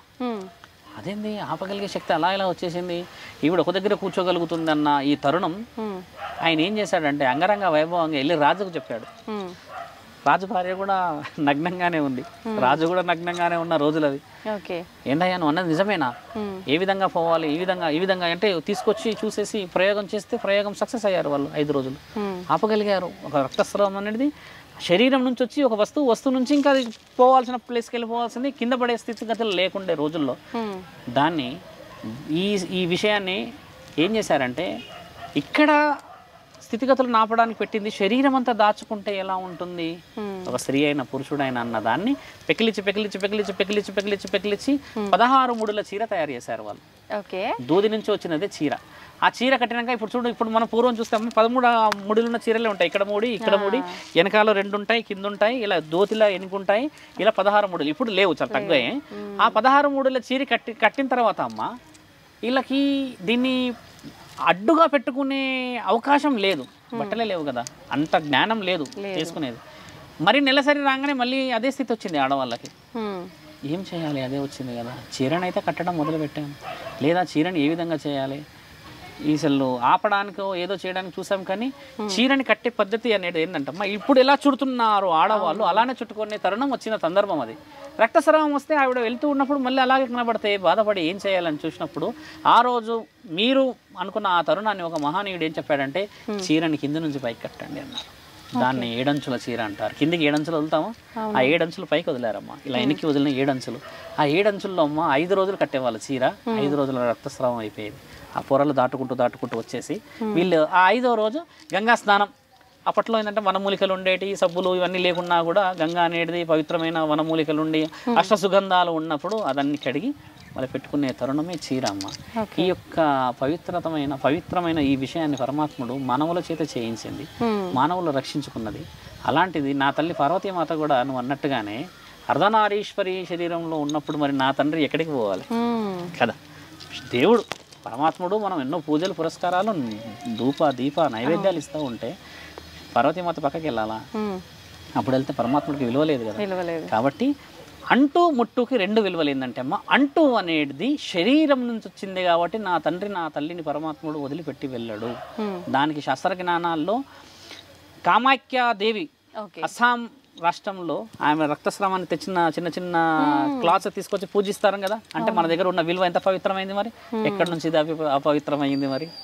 ఇదంతా మాటల ద్వారా వచ్చిన యుద్ధాలు, రుజువులు అలా అలా అలా అలా అలా అలా అలా బయటికి వెళ్ళిపోయి. ఒక మాట చెప్పాలమ్మా, ఒక రాజు వీధిలో అడుక్కున్న వాళ్ళతోని ఏ విధంగా శారీరక సంభోగం చేస్తాడు మరి అపవిత్రమైతే. మాట ఆలోచించండి. అపవిత్రం ఆ 5 రోజులే అని అనుకోకుంటుంటే రాజు మరి ఎక్కడో వీధిలో ఉన్న వాళ్ళని ప్రేమించింది చూసాం కదా. మరి ఎలా వచ్చింది, రాజు అన్నప్పుడు మరి రాణినే ప్రేమించాలి కదా. ఇవన్నీ పరమాత్ముడి ఆజ్ఞలమ్మా. బాగా తెలివిగా అడిగిన ప్రశ్న కదా. చీర పుట్టడానికి గల కారణం అది నువ్వు అన్నది. చీర ఏ విధంగా వచ్చింది చూసావు కదా. స్త్రీ యొక్క ఒక మానవ జన్మ ఉద్భవిస్తున్న స్థానం నుంచి పుట్టింది చీర. దాన్ని కాపాడుతూ ఈరోజు చీరల స్థితిగతులు కొన్ని మన ఎక్విప్మెంట్స్ మారాయి కాబట్టి దాన్ని ఆపగలిగాం. ఆ విధంగా వచ్చిందే నువ్వు అన్నది. ఇంకెక్కడ ఉంది చెప్పు, ఇక్కడ ఒక స్త్రీని అపవిత్రం చేసేది ఎక్కడ ఉందా అమ్మా? నేను నీకు చెప్తున్నది అబద్ధం అనిపించింది ఎక్కడ? శాస్త్ర జ్ఞానాల్లో రాసి ఉంది. నీవు శివపురాణం ఓపెన్ చేసి చూడు, నువ్వు కొట్టి చూడు, అది రాసి ఉన్నది. లేకపోతే శివరుద్ర దగ్గరికి మళ్ళీ రాసి ఉన్నాయే చెప్తున్నాం మీకు నేను. ఇవి పాటిస్తున్న వాళ్ళు అదే 16 మూడలు చీరలు కడుతున్న రాష్ట్రాలు మన భూమండలంలో ఇంకా ఉన్నాయి. నువ్వు అదే గుజరాత్కి వెళ్ళు, అదే కేరళకి వెళ్ళు, అదే తమిళనాడుకి వెళ్ళు, పెద్దవాళ్ళు అదే చీరలు కడతారు. ఎందుకు కడతారు? ఏ విధంగా కడతారు? వాళ్ళ యొక్క స్థితిగతులు ఇంకా సాంప్రదాయాలు ఎందుకు పోలేవు? మన యొక్క వ్యక్తిగతంగా చేస్తున్న పనుల నిమిత్తం మారాయే కానీ ఆడదాని శరీరం మగవాడి శరీరం మారలేదమ్మా. బాగా గుర్తుపెట్టుకో. తినేది అన్నం నోటి ద్వారానే. మానవుడు తెలుసుకోవాల్సింది కూడా ఏంటంటే ఎన్ని చేసినా ఎక్కడ చేసినా శివుడు లింగ రూపంలో కూర్చొని చూస్తున్నాడనేదే పెట్టాలి. అలాంటిది నా తండ్రి పార్వతీ పరమేశ్వరుల రక్తస్రావం అనే ఒక విషయం మాట్లాడినప్పుడు ఎలా విడిపోతారు? అంటూ ముట్టు అన్న విషయం ఎందుకు మాట్లాడుతున్నానంటమ్మా, ఏ స్త్రీని పక్కన పెట్టవచ్చు అంటే పెళ్ళి కాకుండా మీరన్నా ఏదైనా విషయ వివరణలు చేసి గర్భానికి సంబంధించి ఏదైనా తీసేసిన దాన్ని నిజంగా పరమాత్ముడు స్వీకరించడు. ఎందుకంటే ఒక పురుషుడి ద్వారా వచ్చింది కదా, దాన్ని స్వీకరించడు. నీ శరీరంలో ఉన్న దాన్ని స్వీకరించడం పరమాత్ముడితో సమానం. నేను ఓపెన్గా చెప్తున్నాను, నీ శరీరంలో వచ్చిన దాన్ని స్వీకరించేది ధర్మం. వేరే వారి ద్వారా వచ్చి కొన్ని రక్తస్రావాలు జరిగావు, మనం దాన్ని ఓపెన్గా చెప్పాలంటే మిస్క్యారేజెస్ అంటారు. అలాంటి విషయాలని స్వీకరించకూడదు. ఎందుకంటే నీ శరీరాన్ని పవిత్రతంగా పరమాత్ముడు స్వీకరిస్తానన్నాడే కానీ చెడిపోయిన శరీరాన్ని స్వీకరిస్తానని అనలేడమ్మా. ఇది చాలా లోతైన విషయం. అలాంటి విషయాన్ని స్వీకరించడం మన ధర్మంలో ఉంది. స్వీకరించడం మన ధర్మంలో ఉన్నప్పుడు ఆ 5 రోజులు పూజలకి ఆలయాలకి దూరంగా ఉండాలి, భగవంతుడి ఆరాధన చేయకూడదు అంటుంటారు కదా. రాసిన విషయం మీరు చెప్పాలి గురువు గారు. జనరల్ గా మనం లేదు, రాసి లేదు నా తల్లి, ధర్మంగా రాసి లేదు. ఒక స్త్రీ ఈ విధంగా జరిగినప్పుడు అక్కడికి రావాలని ఋతు స్రవం ఋతు చక్రం అనేది 5 రోజులు. ఎందుకంటే ఎందుకు పూజకు రాదంటే అమ్మా, గుడికి ఎందుకు రావద్దన్నారు మీకు తెలుసా? ఈవిడ యొక్క శరీరం నుంచి ఒక 1 లీటర్ 2 లీటర్ కొంచెం బ్లడ్ లాస్ అవుతుంది కదా, ఓపిక ఉండదని రావద్దన్నారు అంతే. నువ్వు పూజ చేస్తే స్వీకరించలేడు అని రాసి లేదు నా తల్లి. ఓపెన్గా చెప్తున్నా వినండి, ఓపిక లేదు, రక్తస్రావం అవుతుంది వంగినప్పుడు, లేచినప్పుడు, కూర్చున్నప్పుడు, ఏదైనా కార్యకలాపాల నిమిత్తం నువ్వు పోయినప్పుడు ఆ మెట్లెక్కలేవు. ఆ పూజ బిందెలో పోయాలి నీళ్లు, ప్రసాదం ఇంకేదో చేయాలి, అక్కడ ఏదైనా కడగాలి చేయాలంటే అంత ఓపిక నీకు ఉండదు కదమ్మా. This is called a mind game. బాగా గుర్తుపెట్టుకోండి. దాన్ని ఈ విధంగా మార్చుకొచ్చింది సొసైటీ. నేను ఓపెన్గా చెప్తున్నాను కదా నీకు. నేను ఇప్పుడు నేను లాస్ట్ టైం ఇంటర్వ్యూలో చెప్పింది కూడా అదే. ఒక ప్రెగ్నెన్సీ ఉన్న అమ్మాయి ఇల్లు ఎందుకు ఖాళీ చేయదు అని అంటే, ఇంతమందికి అని చెప్పి ఇల్లు ఖాళీ చేస్తే ఆ ప్రెగ్నెన్సీ పోతుందంట అని అన్నారన్న విషయాన్ని నేను చెప్తే యాంకర్ చాలా రెస్పాండ్ అయింది. ఏం తెలుసా అమ్మా, 10 సార్లు నువ్వు వంగుతావు కదా ఒక వస్తువులు తీయనీకే, ఇక్కడ బడ్డన్ పడుతుంది కదా, ఇక్కడ బడ్డన్ పడ్డ బ్లీడింగ్ అయ్యే అవకాశాలు ఎక్కువ ఉంటాయి కదా. లోపల పిండం కదా తల్లి. ఇది శాస్త్రమా జ్ఞానమా? గుర్తుపెట్టుకో, జ్ఞానం తల్లి. ఈ జ్ఞానాన్ని మానవులు ఏం చేశారు అని అంటే, ఈ విధంగా ఇబ్బందులు జరుగుతాయి, ఈ విధంగా జరుగుతుంది, ఆవిడ నడుచుకుంటూ వస్తే ఒక దగ్గర కూర్చోలేదు కదా, విశ్రాంతి అవసరం. ఎందుకంటే ఋతు చక్రం అన్నారు, బాగా గుర్తుపెట్టుకో. మానవుడి జన్మ ఒక ఋతువు. ఈ ఋతువు చక్రం అంటే మారడానికి బ్లడ్ ప్యూరిఫికేషన్ అవుతుంది. మానవుడికి మీ శరీరానికి నా శరీరానికి తేడా ఎందుకు ఉంటుందంటే అమ్మ, నీది బ్లడ్ అనేది ఫ్లో అవుతూ ఉంటుంది ఎవ్రీ మంత్, కాబట్టి మీ శరీరం మెత్తగా ఉంటుంది. మా మగవారిది వచ్చేసరికి కాదు, కాబట్టి ఇంత హార్డ్ ఉంటుంది శరీరం. దాంట్లో ఉన్న సీక్రెట్ అదొకటే. దీనికి మీరు ఇక శాస్త్రాలు గూగుల్ సెర్చ్ చేస్తే మరి 3 రోజుల లెసన్స్ వస్తాయి. అది వేరు, సింపుల్. మీ బ్లడ్ అయితే గురుగారు, ఇప్పుడు శివుడిని మనం ఎక్కువగా మిగతా దేవుళ్ళందరినీ మానవ రూపంలోనే, మనం ఏ రూపంలో అయితే కనిపిస్తున్నామో ఆ రూపంలో ఫోటోల రూపంలోనే పూజిస్తుంటాం. శివుడి విషయానికి వస్తే లింగ రూపంలోనే పూజిస్తుంటాం ఎక్కువగా. ఎందుకని? చూడమ్మా, లింగం అనే ఒక విషయానికి వస్తే బ్రహ్మ విష్ణువులు ఒకసారి ఒక సందర్భంలో నేను గతంలో చెప్పినట్టుగానే గొడవ పడుతూ వస్తూ ఉంటారు. ఏమని గొడవ పడతారంటమ్మా, ఈ ప్రశ్న ఇంతకు ముందుకు వేరే వాళ్ళు అడిగారు కానీ నేను జవాబు ఈ విధంగా చెప్పలేదు. వాళ్ళు ఏమని గొడవ పడుతుంటారంటే, నువ్వేంటి నేనేంటి అని గొడవ పడతారు. అంటే గొప్ప, నీవు గొప్ప, నేను గొప్ప, ఈ సృష్టి అంతా నాది, సృష్టిలో పుట్టిన వాడిని నేను, ఈ సృష్టిని ఆరంభించింది నేను అని గొడవ పడుతూ ఉన్న ఆ తరుణాన్ని పరమాత్ముడికి వచ్చి వీళ్ళిద్దరు గొడవ పడుతున్న ఆ క్షణం ఇద్దరి మధ్యలో ఒకరిపై ఒక ఆయుధాలను ఉపయోగించుకుంటారు. అంటే మాటల యుద్ధం అయిపోయాక ఈయన గారు వచ్చేసి మహేశ్వర బలం, ఆయన గారు వచ్చేసి పాశుపతాస్త్రాన్ని విసురుతూ ఉన్న సమయానికి దెబ్బ పడుతుంది. ఆ దెబ్బ పడ్డ తర్వాత ఏం చేస్తారు, పరమాత్ముడు మధ్యలోకి వచ్చి ఒక అగ్నిస్తంభాన్ని వదులుతాడు. అగ్నిస్తంభాన్ని చూసి బ్రహ్మ పైకి వెళ్తాడు, విష్ణుదేవుడు కిందికి వెళ్తాడు. అసలు ఇది ఎక్కడి నుంచి వస్తుందో తెలుసుకోవడానికని. ఇప్పుడు లయకారకుడు ఏం చేశాడు, సడన్గా ఒక అగ్నిలింగం, అదే లింగమే అగ్నిలింగం, ఆ లింగాన్ని అలా పంపించాడు. ఇక్కడ గొడవ దేనికోసం అవుతుందమ్మా, సృష్టిని ప్రారంభించిన వాడిని నేను అని గొడవ అవుతుంది. ఒక మానవుడు ఎలా పుడతాడు మీకు తెలిసినదే, ఒక వీర్యకణాల ద్వారా అండాలు ఉత్పత్తి అయ్యి ఆడవాళ్ళ కలయిక. అంటే మా తాత మా ముత్తాత అని ఎలా చెప్పుకుంటామంటే నా రక్తాన్ని పంచుకొని పుట్టాడని, ఇలా మనం మాటల్లో వచ్చే మాట. ఈ మాటల్లో మన శాస్త్ర గ్రంథాలకు వెనక్కి వెళ్ళి చూస్తే ఏంటంటే, నేను పుట్టించాను అనే మాటకి ఈయన గారు లింగాన్ని వదిలేరు పరమాత్ముడు. ఆ లింగం అనేది అగ్నిలింగం అంటారు దాన్ని. ఆ అగ్నిలింగం వెళ్ళిన తర్వాత బ్రహ్మ పైకి వెళ్తాడు హంసవాహనుడై, వారాహమూర్తి అయి ఈయన గారు కిందికి వెళ్తారు. దొరకదు ఎక్కడి నుంచి వస్తుంది ఆరంభం అంతమని. ఆ తర్వాత ఒక దగ్గరికి ఇద్దరు చేరాక అప్పుడు అహం అనేది వీళ్ళిద్దరి మధ్యలో తగ్గిపోతుంది. ఎందుకు కొట్లాడుతున్నారు వీళ్ళు, నీవేంటి నేనేంటి, నీవేంటి నేనని కొట్లాడుతున్న రెండింటిని పరమాత్ముడు తెలియకుండా ఆపేస్తాడు. అంటే నాకు దొరకలేదు అంతం, నీకు దొరికిందా ఆరంభం, దొరకలేదు కదా అన్న ఆ తరుణాన్ని పరమాత్ముడు ఫస్ట్ విష్ణు దేవుడు రాగానే ఏమంటాడంటే, అక్కడ ప్రత్యక్షమవుతాడు శివుడు. అహం చనిపోతుంది. అంటే నేను గొప్ప అని విర్రవీగాను, కానీ నేను ఈ యొక్క అగ్నిలింగం ఎక్కడి నుంచి వస్తుందో ఈ దాన్ని నేను కనిపెట్టలేకపోయాను అన్న బాధలో కూర్చుంటాడు. అంటే అహాన్ని ఆయన కోల్పోయి ఓడిపోయి కూర్చున్నాడు. బ్రహ్మదేవుడు అలా కాడు, పైనుంచి వస్తూ వస్తూ మొగలి పువ్వుని అడుగుతాడు. మొగలి పువ్వు పైనుంచి పడుతూ ఉంటుంది అక్కడ నుంచి, ఆకాశ పైనుంచి, ఆకాశ గంగలాగా. అప్పుడు మొగలి పువ్వుని అడుగుతాడు. కుసుమ, పువ్వులందరికీ అధిపతి మొగలి పువ్వు అనమాట ఇప్పటికి. అయితే కుసుమ, పైనుంచి నీవు వస్తున్నావు కాబట్టి ఈ కాంతివంతమైన లింగం ఎక్కడి వరకు వెళ్తుందో, ఈ అగ్నిలింగం ఎక్కడ ఉందో చెప్పగలవా అంటే అప్పుడు మొగలి పువ్వు అబద్ధాలు ఆడుతుంది. అవునవును, నేను వచ్చి ఎన్నో సంవత్సరాలు అయ్యింది, అది అప్పటి నుంచే పైనుంచి వస్తుంది, అంటే ఇది ఇంకా దూరం ఉంది అని అంటే, అయితే ఈ విషయం నీవు వెళ్ళి కింద విష్ణువుకు చెప్పకూడదు, నేను చూశానని చెప్తాను, నీవు దానికి సరే అని అనాలి అని అంటాడు బ్రహ్మదేవుడు. కిందికి వచ్చి విష్ణువు ఇలా కూర్చొని బాధలో ఉన్నప్పుడు వచ్చి ఏమంటాడు, నేను చూశాను హంసవాహనుడని ఆయన, నేను 5 తలలు ఉన్నా, నేను పంచముఖి చూశాను, నేను పైకి ఎక్కడికి పోతుందో అని అన్నప్పుడు, ఏడ చూసావు, ఇలా చూసావు అంటే, ఇగో ఈ కుసుమని దానికి రుజువు అని అంటే, అవునవును చూశారు బ్రహ్మ అని అన్నప్పుడు పరమాత్ముడు వీరభద్రుడై బ్రహ్మ తల లేపేస్తాడు. ఈ పై తల ఉండదు బ్రహ్మకి ఇప్పటికి కూడా, ఆ తల లేపుతాడు అబద్ధాలు ఆడినందుకు. తల లేపేసేసి మిగతా తలలు లేపడానికి వెళ్తే అప్పుడు విష్ణు అంటాడు, లేదు లేదు ఆయన పశ్చాత్తాపడతారు, మీరు అలా చేస్తే ఎలా, ఆయన గారు కూడా ఒక విషయ వివరణలో గొడవపడుతున్నారు కదా, అసలు మీరు ఎవరు అని అంటే, నేనే మహాముఖంటిని, సృష్టి లయకారకుడిని నేనే, మీకు రుజువైంది కదా, లింగం రూపాన నేను వచ్చాను కదా, కాబట్టి సృష్టికి అధిపతిని నేను అన్న ఒక మాట చెప్పకనే చెప్పిస్తాడు. ఆ విషయం అక్కడ రుజువు అయిపోయి వాళ్ళు ఎంతో ఆనందపడతారు, ఎందుకంటే రుజువు జరిగింది కదా అక్కడ. ఆ తర్వాత విష్ణుదేవుడికి వరం ఇస్తాడు, ఇకపై నీవు కూడా అబద్ధం ఆడనందుకు భూమండలం మీద నావలి నీకు పూజలు అందుతాయి ఇకపైన. ఆ తర్వాత విష్ణుదేవుడు అయిపోయిన తర్వాత బ్రహ్మదేవుడిని శపిస్తాడు, నీకు పూజలు అర్హత లేదు, నీవు కేవలం రాతలోనే ఉంటావు అని చెప్పేసి బ్రహ్మని అక్కడి నుంచి పరమాత్ముడు పెట్టిన శాపం, అది శివుడు పెట్టిన పాపం, ఒక భక్తుడు పెట్టింది కాదు. ఆ శాపం ద్వారా ఆగిపోతారు కదా, అక్కడి నుంచి మొదలైంది మీరు అన్న ఆ లింగ పూజలు. అలాగా సృష్టి లయకారకుడు కాబట్టి ఆ లయానికి అర్థం, ఆ యొక్క లింగానికి అర్థం పరమాత్ముడు నేను ఉన్నా, నా పిల్లలను నేను పుట్టించుకున్నా అని ప్రతిక్షణం చూపించడానికి అర్థం అది. ఇక్కడ పరమాత్ముడు నన్ను విగ్రహాలు కట్టండి పూజ చేయండి అని అనలేడు ఆయన, ఎందుకంటే ఆయన రూపం ప్రతి మానవుడిలో ఉంటుంది, ప్రతి శరీరంలో ఉంటుంది. ఉన్న ఈ అబ్రబ్రహ్మలోకంలో ప్రతి జీవి ఆయన గారి అనుమతితోనే పుడుతుంది. మీరు అన్నారు కదా శివుడి ఆజ్ఞ లేనిది చీమ అయిన, చీమ కూడా ఆయన ఆజ్ఞతోనే పుడుతుంది. కాబట్టి ఆయన రుజువు చేసుకున్నది ఆ లింగ రూపానికి విలువ అమ్మ. కొన్ని సందర్భాల్లో శివుడు కూర్చున్నది చూస్తుంటాం శ్మశాన వాటికలో, కానీ కొన్ని దేశాల్లో కొన్ని రాష్ట్రాల్లో కూడా ఉన్నాయి తండ్రి యొక్క విగ్రహాలు. కానీ లింగానికి భూమండలంలో ఉన్న విలువ ఏంటంటే అమ్మ, లయకారకుడు ఆయన సృష్టించిన మహానీయుడు కాబట్టి అదొక రుజువు అమ్మ. దానికి ఉన్న అత్యంత ముఖ్యమైన విలువ అది. శాస్త్ర జ్ఞానాల్లో గ్రంథాల్లో మీరు వెళ్ళి చూసుకున్నా అదే రాసి ఉంటుందే, కానీ ఎక్కడా కూడా ఈ విధంగా లేదు, చేయకూడదని లేదు. పరమాత్ముడు ఇచ్చిన ఆజ్ఞ ప్రకారం మనం ఉన్నాం ఇప్పుడు అక్కడ. ఆయనే ఒక మాట నన్ను అంగరంగ వైభవంగా చేయండి అంటే చేసేవాళ్ళు కూడా, దేవతా విగ్రహాలు ఉన్నాయి కదా, ఇప్పుడు తీసుకెళ్తా ఉంటా విగ్రహాలను చేస్తారు, కానీ లింగానికి ఉన్న ప్రత్యేకత మళ్ళీ నువ్వు శివుడికి నువ్వు ఎంత పెద్ద ఆకారాన్ని పెట్టినా రాదు చూడండి, ఆ వైబ్రేటింగే శివలింగాన్ని వేరే ఉంటుంది.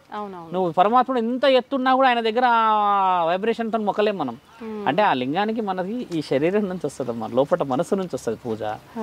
అది దాని యొక్క అంతరార్థం. మీరు చెప్పిన శివలింగాన్ని పూజించాలి అని అంటే బ్రహ్మ విష్ణువులని యొక్క విషయ గెలిచిన మహానీయుడు అదే శివరాత్రి.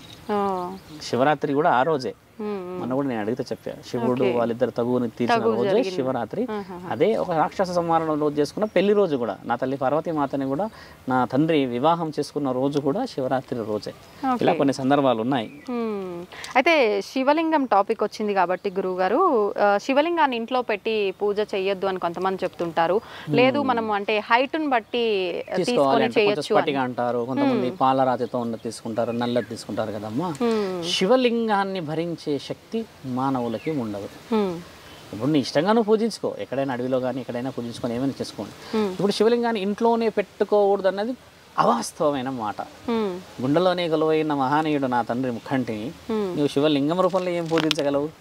ఆ పూజని నువ్వు అందుకోగలవా? నీ మనస్సుతో కోరుకుంటే ఆయన నేనే వచ్చి నీతో మాట్లాడతా అని చెప్పిన రుజువులు లక్షల్లో చూసాం కదా. భక్తులతోనే మాట్లాడతాడంట శివుడు. భూమండలం మునిగేటప్పుడు శ్రీ శ్రీ శ్రీ భ్రమరాంబిక మల్లికార్జున రూపంలో శ్రీశైలం కొండ మీద సృష్టి మునిగేటప్పుడు భక్తులతోని పరమాత్ముడు మాట్లాడతాడని బ్రహ్మజ్ఞానం రాసింది, మీకు తెలిసిందే కదా.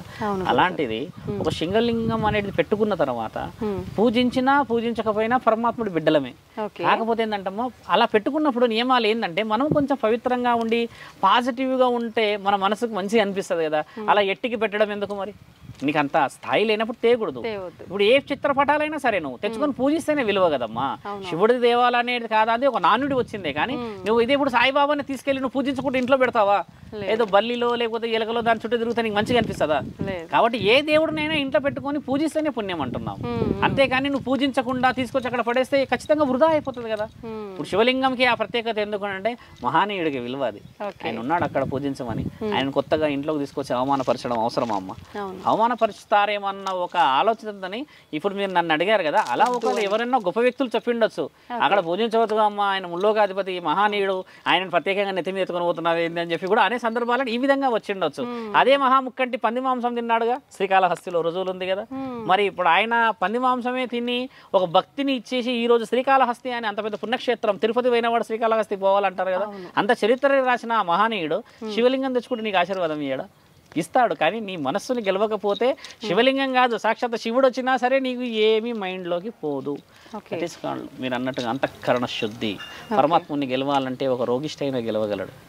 అంత శరీరం అంతా పని చేయకుండా కేవలం గుండె కూడా ఓం నమ శివాయ అని అన్నా పరమాత్ముడు వచ్చి ఆ గుండెలో చేరగలడు. అంతేగాని నువ్వు పూజ అందుతలేవని, నాకు పువ్విస్తలేవని, నాకు పండిస్తలేవని ఎక్కడా ఏ శాసనాల్లో ఏ దేవుడు రాయలేడమ్మా. రాసిందల్లా ఒకటే, ఒక ఆడ ఒక మగ. అది తెలుసుకొని బతకడమే ఈ జాతిలకు విలువ. మాట్లాడితే 5 జాతులు ఉన్నాయని శాస్త్రజ్ఞానాలు రాశాయిగా. ఆడామగ అంటే సమానం అని అంటున్నారు కదా గురుగారు, ఆడామగ అని భేదం ఏంటి? ఆడామగ అనడానికి భేదం ఏంటంటే లయకారకుడు 2 విషయాలు చెప్తూ ఉంటాడు మనకి. మీరు ఆడామగ అన్న విషయాన్ని నేను చాలా స్పష్టంగా చెప్పాలి నీకు. మంచి బలమైన ప్రశ్న.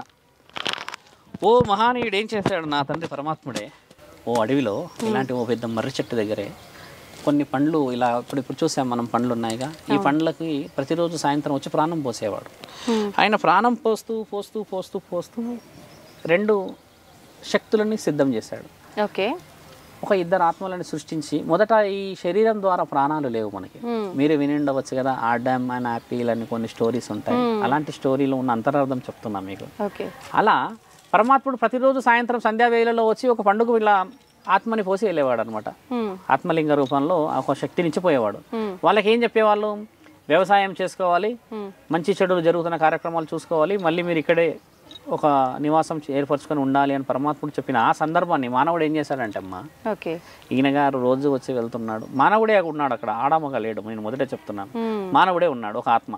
ఆ ఆత్మను ఏం చేశారంటే ప్రతిరోజు సాయంత్రం వస్తాడు, త్రిశూలం భార్యడు త్రిశూలం పట్టుకొని వచ్చి అదేదో తీస్తాడు కాయని, దాన్ని అదే చేస్తాడు, ఇలా అంటాడు, వెళ్ళిపోతాడు. అందులో ఏదో గాలిలాగా వస్తుంది అని చూసి అసలు ఆ పండులో ఏముందని ఒకరోజు తండ్రి రాకముందుకు తింటారు దాన్ని. ఏమని తింటారు? మొదట ఒక ఆ 2 గాలిలో ఒక గాలి మొదట పండుని తినేస్తుందమ్మా పైనదంతా. మిగిలినది మరి తండ్రి వచ్చే సమయం దగ్గర పడుతుంటే హడావిడిగా ఈయన గారు లోపలిదంతా తినేస్తారు. ప్రశ్నను మంచిగా వినండి. ఒక గాలి ఏమో పైన తినేసింది, ఇంకో గాలి రెండోది లోపల ఉన్న తినేసింది. మహానీయుడు రాగానే కనిపెట్టేస్తాడు. ఏం చేశారు? ఏం చేయలేదన్న. ఎందుకు తిన్నారు? నేనేం తినలేదు, ఈయన తిన్నారు, ఏం తినలేదు మాట వస్తుంది కదా. చాలా గట్టిగా విలేతాండం చేస్తాడు. చేసి నా పని అయిపోయింది, ఇన్ని రోజులు నేను అనుకున్న పని జరిగిపోయింది, ఇకపై నా అవసరం లేదు భూమండలం మీద. మీరు ఏమి తిన్నారు అని గట్టిగా ప్రశ్నిస్తే మొదట గాలి వచ్చి నేను పైన ఆ చీలిక అంత, అంటే ఆ పైన ఉంటుంది అంత తినేసాను. నీవేమి తిన్నావు? నేను లోపల ఉన్నానని తినేసాను. అందుకని పైన తిన్న వాళ్ళకి వచ్చేసేసమ్మా గర్భాధారణ, ఇకపై నీవు మోయవలేను, గర్భం బయటకు వస్తుంది పైన తిన్నది కాబట్టి. వీర్య కణాల శక్తి లోపల ఉంటుంది పురుషుడికి.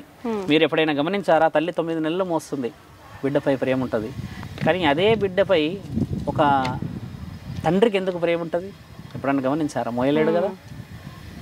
అయితే ఇక్కడ ఆ బిడ్డని తండ్రి ఎక్కువ మోస్తాడు ఆడపిల్ల కంటే. ఒక కడుపులో ఒక గర్భాన్ని ఉన్న బిడ్డ కంటే తండ్రి ఎక్కువ మోస్తాడు. ఎలా అంటే అమ్మ, వీర్యం అనేది శరీరం ద్వారా ఉండడం చేత 9 నెలలకి గర్భం యొక్క సమయం, కానీ అంతకు ముందు ఈయన మోస్తాడు కాబట్టి ఆ యొక్క ప్రేమ ఆ తల్లితో సమానంగా ఉంటుంది. ఎప్పుడైనా గుర్తుపెట్టుకోండి. దానికి ఉన్న అంతరార్థం చాలా గొప్పది. శాస్త్రజ్ఞానాల్లో మనం పెకిలించి తెలుసుకున్న తరుణాలు ఉన్నాయి, తెలుసుకోవచ్చు. ఒక స్త్రీ 9 నెలలు మోయడం వల్ల ప్రేమ వస్తుంది. మరి మోసినందుకు ఆ చిన్న పిల్లగాడు కడుపులో కొడుతున్నాడు తంటున్నాడు అంటే ఆ ఆప్యాయత వేరు కదా. మరి ఈయన మోయినప్పుడు ఈయనకి ఎందుకు ఆ ప్రేమ ఉంటుంది? చాలా స్పష్టమైన ప్రశ్న కదా. కాబట్టి ఈయన కూడా మోస్తున్నాడు కదా వీర్యం రూపంలో. అందుకని తండ్రికి కూడా ఆ హక్కు ఉంటుంది. పరమాత్ముడు ఆ రోజు ఇచ్చిన ఆ నిర్ణయమే మానవులు సృష్టిలో ఆడా మొగాన్ని సృష్టించడానికి కారణము ఒక గాలి, ఒక ఆత్మే ఉండేది ఒకప్పుడు. బ్రహ్మ, విష్ణువు, మహేశ్వరులు 3 మగవాళ్ళే ఉన్నారు అక్కడ. గాలి ఉన్నది అక్కడ. ఈయన గారు చేసిన ఒక కార్యకలాపాల నిమిత్తం పరమాత్ముడు ఇచ్చిన ఆజ్ఞలో జరిగిన విషయాలు గ్రంథాల్లో రాసిందమ్మా. ఇది అవి మనకు అందట్లేవు, కానీ ఎన్నో గ్రంథాలు కాలిపోయినాయి కదా తల్లి. నలంద విశ్వవిద్యాలయం 30 నెలల్లో 3 నెలల్లో కాలిన గ్రంథాలయాలు. ఎంత పెద్ద విశ్వవిద్యాలయం అమ్మో, 3 నెలలు కాలాయంట. అంటే ఎన్ని విలువలు కోల్పోయిండొచ్చు అక్కడ. అదే అనంత పద్మనాభ స్వామి దగ్గర ఎన్నో తాళపత్రాలు ఉన్నాయి, ఎన్ని కోల్పోయిండొచ్చు మనం. అలా తెలిసిన తరుణాలు మీరు అడుగుతున్నాయన్నీ నిజంగా సమాజానికి ఉపయోగపడేవి కాబట్టి డీప్గా చెప్తున్నాం మీకు. ఎలా పుట్టించారు, ఎలా వచ్చారు, ఎందుకు వచ్చారు అనడానికి అలా అంతరార్థం అదే కాదు. కుదరదు, మాకు ఇలా పుట్టారు అలా పుట్టారు అని అంటే మరి ఎలా పుట్టారు అనేది రుజువు చేయించండి. హిందూ ధర్మమైనా ఏ ధర్మమైనా ఎక్కడ ధర్మమైనా ఒక మగ ఒక ఆడ అనేది సృష్టిలో ఉన్నదే. కానీ వీళ్ళు కాకుండా ఏరే వాళ్ళు ఏలియన్స్ ఉన్నారంటే వాళ్ళు ఏలియన్స్ భూమండలంలో లేరు కదా, వాళ్ళకి వేరే మండలాలు ఉన్నాయి కదా. కాబట్టి మీరు అన్నది ఏంటంటే ఆడ మగ ఒకటి అనడానికి ముఖ్యమైన కారణం ఏంటంటే ఈ ఇద్దరు కలిసి ఒక ఆత్మతోనే వచ్చారు కాబట్టి, ఆ ఆత్మను సృష్టించి పరమాత్మ కాబట్టి వాళ్ళకి విలువలని ఇచ్చాడు. పిల్లల్ని పుట్టించుకోవడమా, సంసార సాగరాన్ని మనం ఏ విధంగా ఈదుకుంటూ వెళ్ళడం అనేది పరమాత్ముడు ఆజ్ఞ ప్రకారంగా మనం చేసిన పొరపాట్లని మనకే అప్పచెప్పేశాడు ఆయన. అది విషయాలు. గురుగారు, అఘోరాలు కానీ సాధువులు కానీ ఎక్కువగా పూజారులు కానీ స్వాములు కానీ ఇలా చాలామంది రకరకాలుగా వింటుంటాం, చూస్తుంటాం. ప్రతి ఒక్కరు కూడా ఎక్కువ దైవ చింతనలోనే ఆధ్యాత్మికంగానే ఉంటుంటారు. మానవత్వం సైడ్ నుంచి ఎవ్వరు వాళ్ళ వైపు నుంచి ఒక ప్రయత్నం అనేదే ఉండదు. ఎందుకని?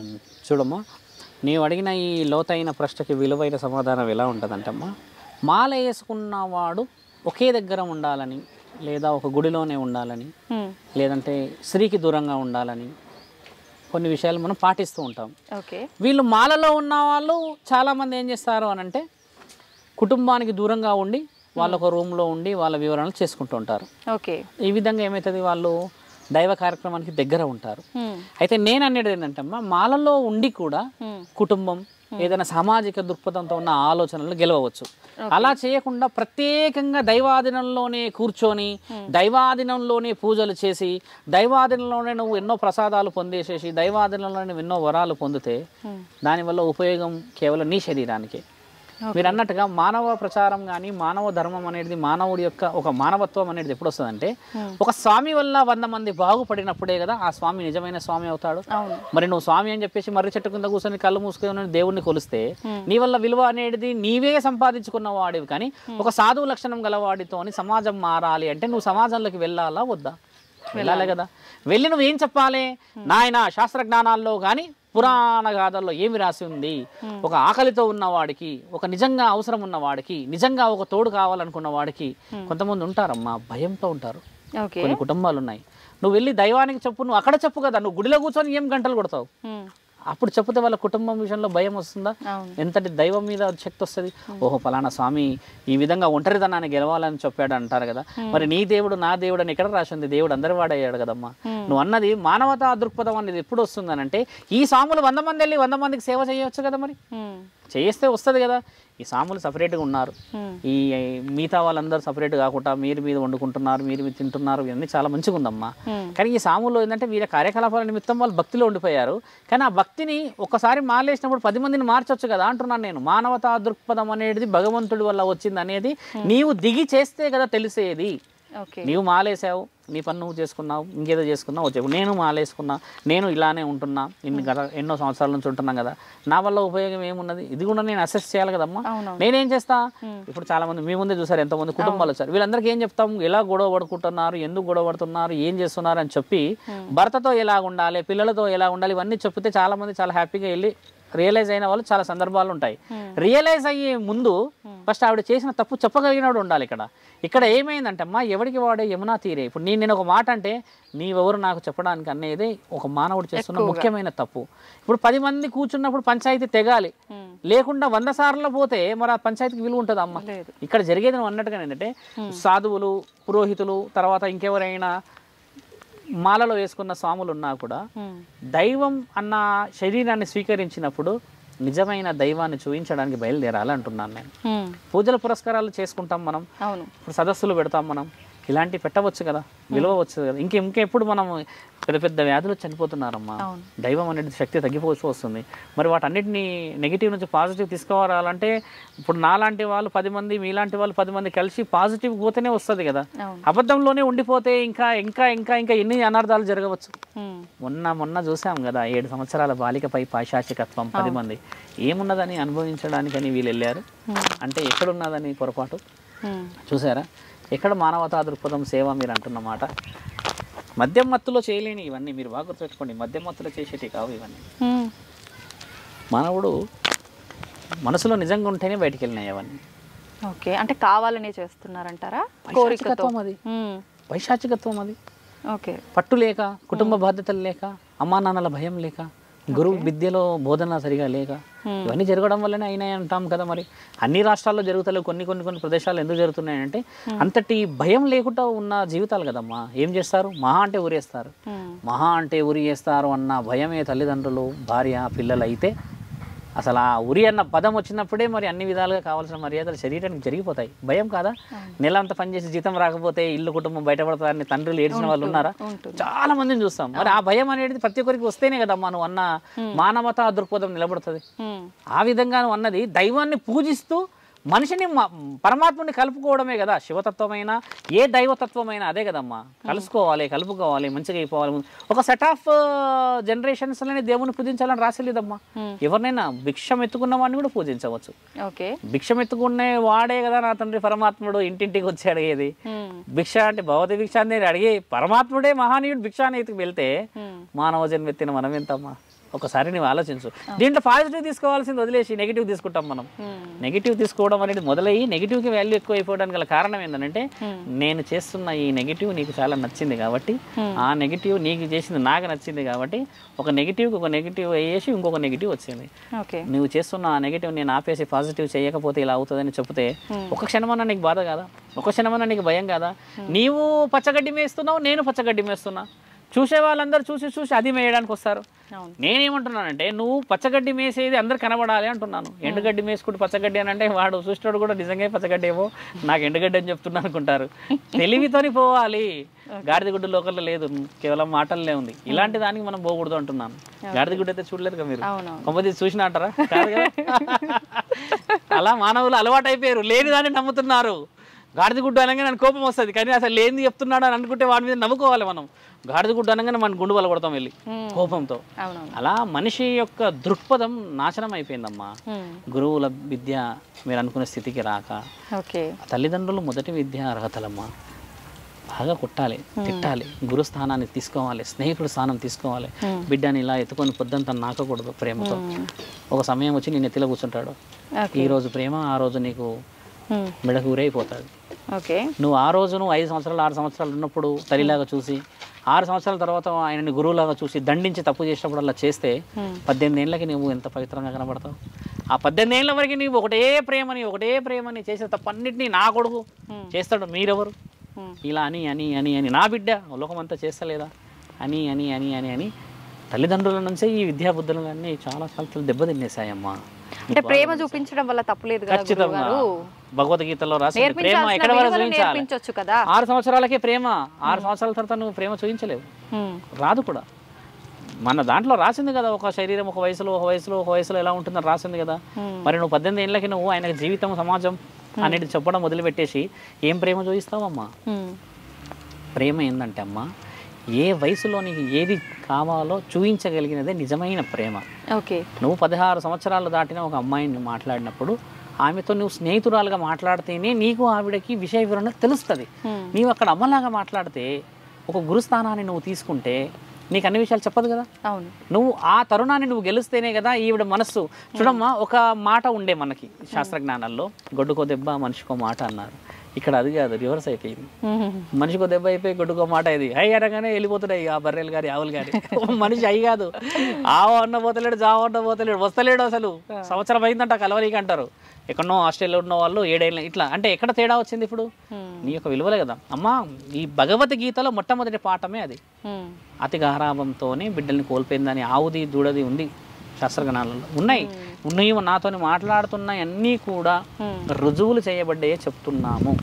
మీరు ఇంటర్వ్యూ చేస్తున్నారు కదా అని నేను గొప్పగా మాట్లాడతలేను. కాబట్టి శాస్త్రజ్ఞానాల్లో ఏమి రాసి ఉన్నాయో ఇప్పటికి కాకపోయినా ఇంకో 1000 సంవత్సరాలకైనా అవే మళ్ళీ రావాల్సిందే. కరోనా వల్ల 6 సంవత్సరాల జీవితం వెనక్కి వెళ్ళింది. మీకు తెలుసా? రూపాయి విలువ కొన్ని సందర్భాల్లో పెరిగింది. ఆకలి తెలిసిన వాళ్ళు ఇంకా దాన్ని తీసుకొచ్చుకోగలిగారు. గొప్ప గొప్ప వాళ్ళు తినగలిగారు. బీదవాడు వీళ్ళందరూ ఏం చేశారు? నిజంగా చాలా మందికి ఇబ్బంది జరిగిపోయినాయి. కానీ గొప్ప వాళ్ళకి, చాలా బీద వాళ్ళకి తెలిసింది ఏం తెలుసా అమ్మ? ఒక ప్రాణం విలువ. అవును. ఎంత బాధ అవుతుంది ప్రాణం పోతే. కరోనా వచ్చి అలా అప్పడంగా తీసుకెళ్ళిపోయి ఆ కుటుంబం రోడ్డున పడిన వాళ్ళు ఇప్పుడు ఉన్నారు, వింటూ ఉంటారు. అంటే ఏం కోల్పోయాం మనం? మన చేతిలో ఏం లేదమ్మా. లేదు. అయితే గురువుగారు, అఘోరాల విషయానికి వస్తే అసలు ఈ అఘోరాలు ఎవరు, ఎక్కడ ఉంటారు? వీళ్ళు శవాలని పీక్కుని తింటుంటారు అంటుంటారు. ఇది ఎంతవరకు నిజం? చాలా మంచి ప్రశ్న అడిగారు. చూడమ్మా, అఘోరాలు శవాలని పిక్కు తినేది ఒక రుజువు మీరు చూపించాలి. శవాలను తినే రుజువులు నేను చూపిస్తాను. ఓకే. శవాలను తినేది నేను చూపిస్తాను, పిక్కు తినేది మీరు చూపించాలి. అంటే పిక్కు తినరు ఎవరు కూడా. ఎందుకు పిక్కు తింటారు? అఘోరాలు మనుషులే కదా. అఘోరాలు వేరే వేరే వేరే పనులు చేస్తే మీరు అన్నట్టుగా పిక్కు తినవచ్చు అనవచ్చు, శరీరమే కదా. మనుషులే అయినప్పుడు మనతో పాటు లేకుండా భిన్నంగా ఎందుకున్నారు? భిన్నంగా ఉండడానికి మహానీయుడి యొక్క ఆలోచన, పరమాత్ముడి ఆజ్ఞ ఉంది ఇందులో, వినాలి మీరు. కారణ జన్ముడు దత్తాత్రేయుడు పుట్టిన ఆ సందర్భాన్ని చూసుకుంటే అమ్మ, భూమండలం మీద మన ఈ యొక్క ప్రత్యేకంగా మాట్లాడితే ఇండియా మీద పరాయి దేశస్తులు ఎక్కువ శాతం దండయాత్ర చేసి విగ్రహ ధ్వంసం జరుగుతూ వస్తుంది. ఇంకేదో విషయాలకు వస్తే మన దగ్గర విగ్రహాలు, నగలు, తర్వాత ఇంకేదైనా వస్తువులు, వీటికంటే విలువైనది ఏమున్నది మీకు తెలిసి? భారతదేశంలో బాగా కొంచెం ఆలోచించాలి. స్త్రీ కాబట్టి మీకు ఇది పరీక్ష. మన దగ్గర ఇవన్నీ కాకుండా ఒక విలువైన శక్తి ఉంది. ఆ విలువైన శక్తి ఎవరు నువ్వు కనుక్కోవాలి. బంగారం, విలువలు, విగ్రహాలు, వస్తువులు, ఇవన్నీ నగలు, నట్రాలు, ఇవన్నీ కాకుండా ఒక విలువైనది ఉంది మన దగ్గర. కాదు, ఇవన్నీ బంగారం, నగలు, దేవుళ్ళు అంటే అదే వస్తుంది కదా. మొహమాటం, సిగ్గు, సాంప్రదాయం, ఆడపిల్ల, వీరిని దోచుకోవడానికి కూడా ఎన్నో దేశాలు వస్తున్నాయి. అర్థమైందా నేను చెప్పిన ప్రశ్న? విచ్చలవిడితనం మన దగ్గర లేదు.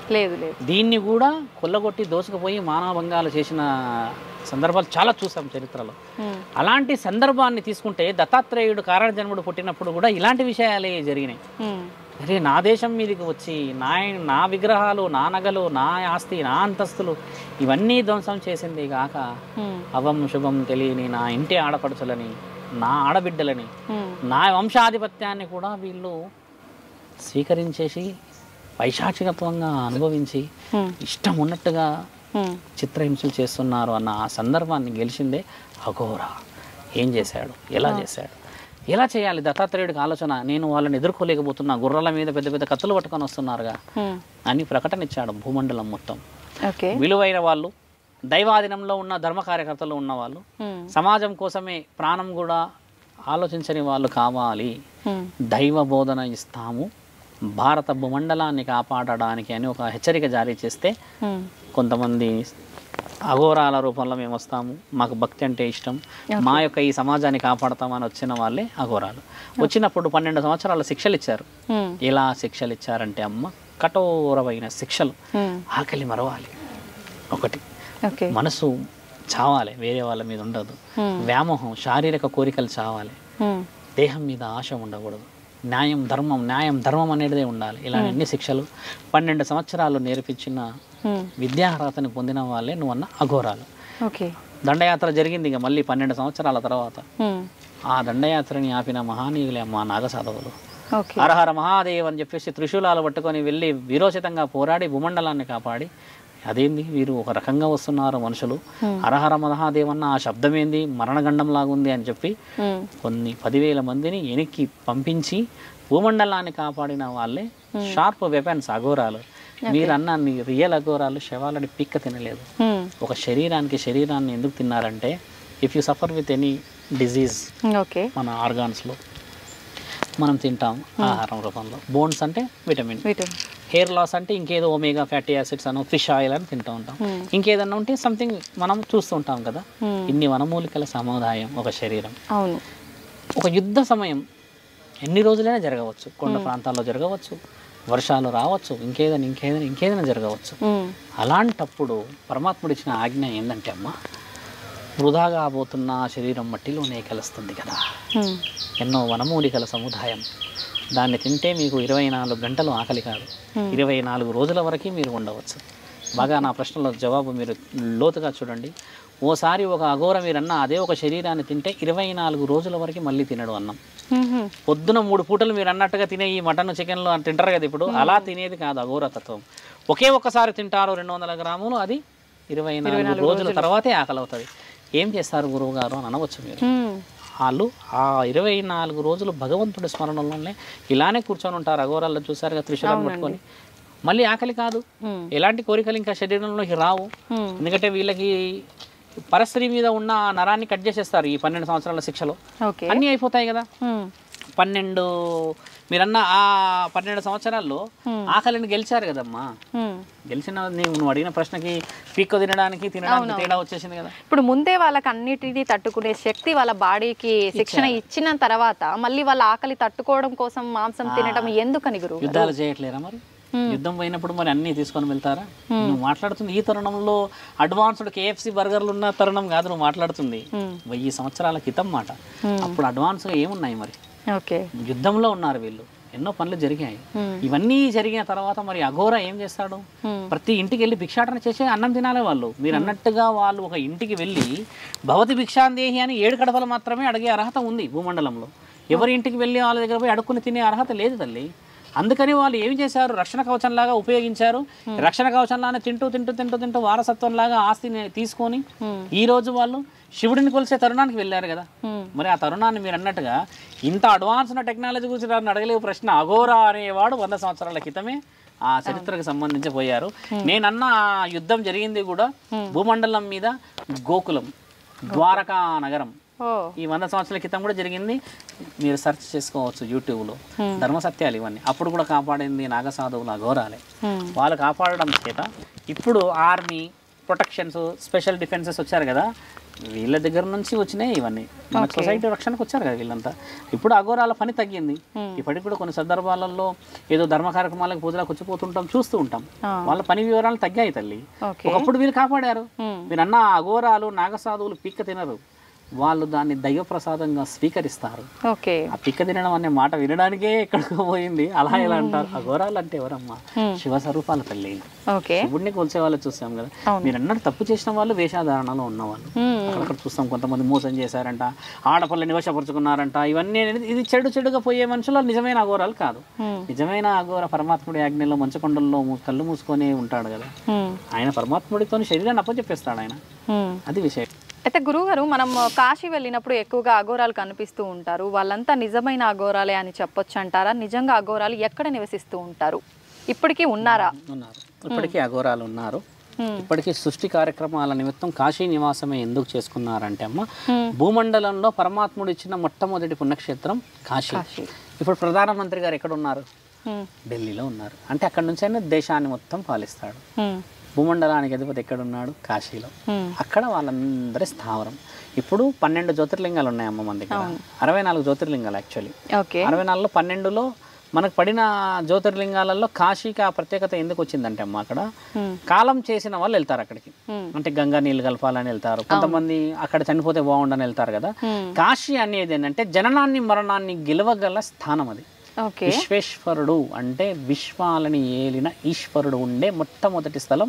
ఆయన కూర్చొని భస్మాన్ని స్వీకరిస్తాడు అక్కడ. కాశీలో ఏం చేస్తారంటే ఫ్రెష్గా చనిపోయిన శరీరం ఉన్న వాళ్ళని ఆ విభూతి, ఆ బూడిద తీసుకొచ్చి అష్టసుగంధాలు వేసి మొదట 3:30 గంటలకి ఉదయాన్నే ఈ అఘోరాలే చేస్తారు. ఇప్పటికీ చేస్తారు. అది భస్మధారణ చేస్తారు వాళ్ళు, ప్రతిరోజు చేస్తారు. అంటే ఎవరికి విలువ ఇచ్చాడు ఇక్కడ? మానవులకి కదా. కాలిన శరీరం నుంచి వచ్చిన బూడిదని తండ్రి రాసుకున్నాడు కదా, అంటే ఆయన రాసుకున్నాడు కదా. అఘోరాలు ఎందుకు రాసుకుంటున్నారు ఇప్పుడు అంటే అమ్మ, వాళ్ళకి శరీరం మీద ఏమి బట్టలు ఉండకపోవడం వల్ల ఈ యొక్క అట్మాస్ఫియర్ని కాపాడుకునే స్థితికి రాసుకుంటారు. అది మేము మొదటే చెప్పాము, ఈ శరీరం అష్టసుగంధాలతో వనమూలికలదని. అందుకని ఇది రాసుకుంటే ఏంటంటే చలి పెట్టడం కానీ ఏదైనా చర్మ వ్యాధులు కానీ రాకుండా ఉండడానికని ఇది ప్రొటెక్టర్, స్క్రీన్ ప్రొటెక్టర్. అందుకే కానీ అఘోరాలు భక్తితో రాసుకోరు. అది దాంట్లో ఉన్న మరమ్మత్తు తెలుసుకోండి మీరు, భక్తితో రాసుకునేది కాదు. ఇలా కూర్చున్నా కూడా భక్తే కదా మరి. మీరు ఇలా కూర్చున్న రక్షణ, శరీర రక్షణ. అది శరీర రక్షణ అని మీకు ఎక్కడ చెప్పలేదు ఇంతవరకు. ఏం చెప్పారు? వాళ్ళు రాసుకుంటారు, భక్తిలో ఉంటారు అంటారు. అది కొన్ని సందర్భాల్లో వాస్తవికంగా రాకపోవచ్చు. వాస్తవం అనేది శరీర రక్షణ. ఉష్ణోగ్రతలో మంచులో ఉంటారు కదా అమ్మ, ఆ కొండల్లో కిందలో ఎక్కడో చెట్ల కింద ఉంటారు కదా, ఆ వాటి స్థితిగతులను తట్టుకోవడానికి శరీరానికి వీళ్ళు తినే పదార్థాల్లో కూడా విలువలు ఎందుకు వస్తాయంటే ఆ విధంగానే ఉంటాయి. ఓం నమ శివాయ అనేసి కళ్ళు మూసేస్తే వాళ్ళు మళ్ళీ తెరవరు. ఇంకా తరుణం 2 మాసాలు ఉంటాయి అమ్మ నెలలో, అమావాస్య పూర్ణమాసి. ఈ ఒకసారి కళ్ళు తెరిచినా కూడా మళ్ళీ ఇంకో మాసానికి తెరుస్తాడు. మీరు అన్నారు భోజనం అనే కార్యక్రమాల్లో వాళ్ళు తింటున్న మాంసానికి విలువ ఏంటంటే మరి ఇంకో తరుణానికి పరమాత్మని చూస్తారు. పని లేదు కదమ్మా సొసైటీలో ఇప్పుడు అఘోరాలతోని. ఎవ్రీబడి ఈజ్ వాళ్ళ ప్రొటెక్టర్స్ అయిపోయారు. కాబట్టి వాళ్ళు దైవాధీనంలో ఇలా ఉండడానికి అని చెప్పేసి మీరు అన్నట్టుగా శవాన్ని ఇంతవరకు ఏ అఘోర పీక్క తిని లాక్కపోయిన సందర్భాలే లేవు. దైవ ప్రసాదం. ఇప్పుడు నీవు ఎలా తీసుకుంటావు గుడిలోకి వచ్చి, అది అలానే తీసుకుపోవడం పవిత్రత. అంతకు మించి నువ్వు ఏ సెర్చ్ చేసినా ఎక్కడ కూడా సగం కాలిన శవాన్ని లాక్కొని వెళ్ళిపోతుంటారు, వింటుంటారు కానీ లేదు కదా రుజువు. వినడం వేరు, రుజువు వేరు కదా. అలా చేయరమ్మా అఘోరాలు. ఆడపిల్లని కాపాడడానికి వచ్చిన అఘోరాలు శరీరాన్ని పిక్క తింటారంటారా? ఇప్పుడు మీరు ఈ సమాజంలో ఒక శరీరాన్ని నించోబెట్టేసే పిక్క తింటున్నారా? మీకు తెలిసిందేగా. మనస్సు ద్వారా హిప్నటైజ్, వశీకరణం. నువ్వు వీడికి రావాలంటే నువ్వు రాకపోతే చచ్చిపోతాటికి ఉరుగుడే ఉరుగుడు. ఇంతకంటే ఎక్కువ చంపక తింటారు అఘోరాలు. కనీసం వాళ్ళు చనిపోయినదానా తింటున్నారు అంటున్నారు. మనిషి బ్రతుకుండగానే రోజు చంపుతున్నారు కదా. మరి నిజమైన అఘోరాలు ఎవరు అని చూడండి. అయితే గురుగారు, అఘోరాల విషయానికి వస్తే మాంసం తినడంతో పాటు శవంతో సంభోగం చేస్తారు అని, ఇది నిజమేనా? చేయనికి రాదు. ఒక ఆత్మబలం 50%, శారీరక బలం 50% తల్లి. ఇప్పుడు నీవు ఉన్నావు ఒక సౌభాగ్యవతివి, ఒక శరీరం నీది కదా. నీవు 50% మాత్రమే నీ సోల్, ఇంకో 50% నీ ఫిజికల్ అటాచ్మెంట్. ఒకసారి శరీరంలో నుంచి ఆత్మ సైడ్కి వెళ్ళిపోయింది అనుకోమ్మా, దిస్ ఈజ్ ఇమ్మోర్టల్. అంటే నువ్వు జీరో. నీ శరీరంలో ఏ కదలిక లేని ఎక్కడ శారీరక వాంఛ తీర్చుకోగలడు? ఈ ఆత్మ అనేది నీ శరీరంలోకి వస్తే సెన్స్, ఫీలింగ్, ఎమోషన్స్ ఉన్నప్పుడే చేయగలం ఆ విషయం. అలాంటిది ఒక అఘోర ఒక శరీరం మీద ఏ విధంగా చేయగలడు, ఏ విధంగా నమ్మగలం ఈ విషయాన్ని? 50% అని ధర్మశాసనాల్లో రాసుంది. మనిషి చనిపోయినాక ఈ చలనాలు ఉండవు. ఆయన కాల్ చేసినా, ఇక్కడ పడేసినా, వీధులో పడేసినా, కుక్కలు గుంజుకపోయినా చలనం ఉండదు. ఇది ఆత్మతో సంబంధమైన శరీరం. ఆత్మతో సంబంధమైన శరీరాన్ని ఇష్టంగా లేదా ఇంకేదైనా చేయాలన్నా కూడా సెన్స్ ఉంటేనే అక్కడ చేయగలం.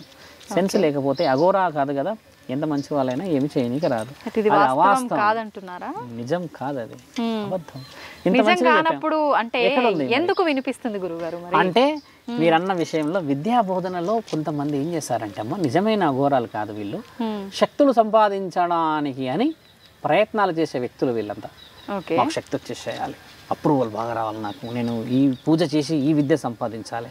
కొందరు కాళీమాత ఉపాసకురాలు, కొందరు భద్రకాళి ఉపాసకురాలు, కొంతమంది వచ్చేసి ఒక దేవత యొక్క శక్తులు సంపాదించిన వాళ్ళు. మేము చాముండిని గెలవడం, చండీ విద్య ఉంది అంటారు కదమ్మా.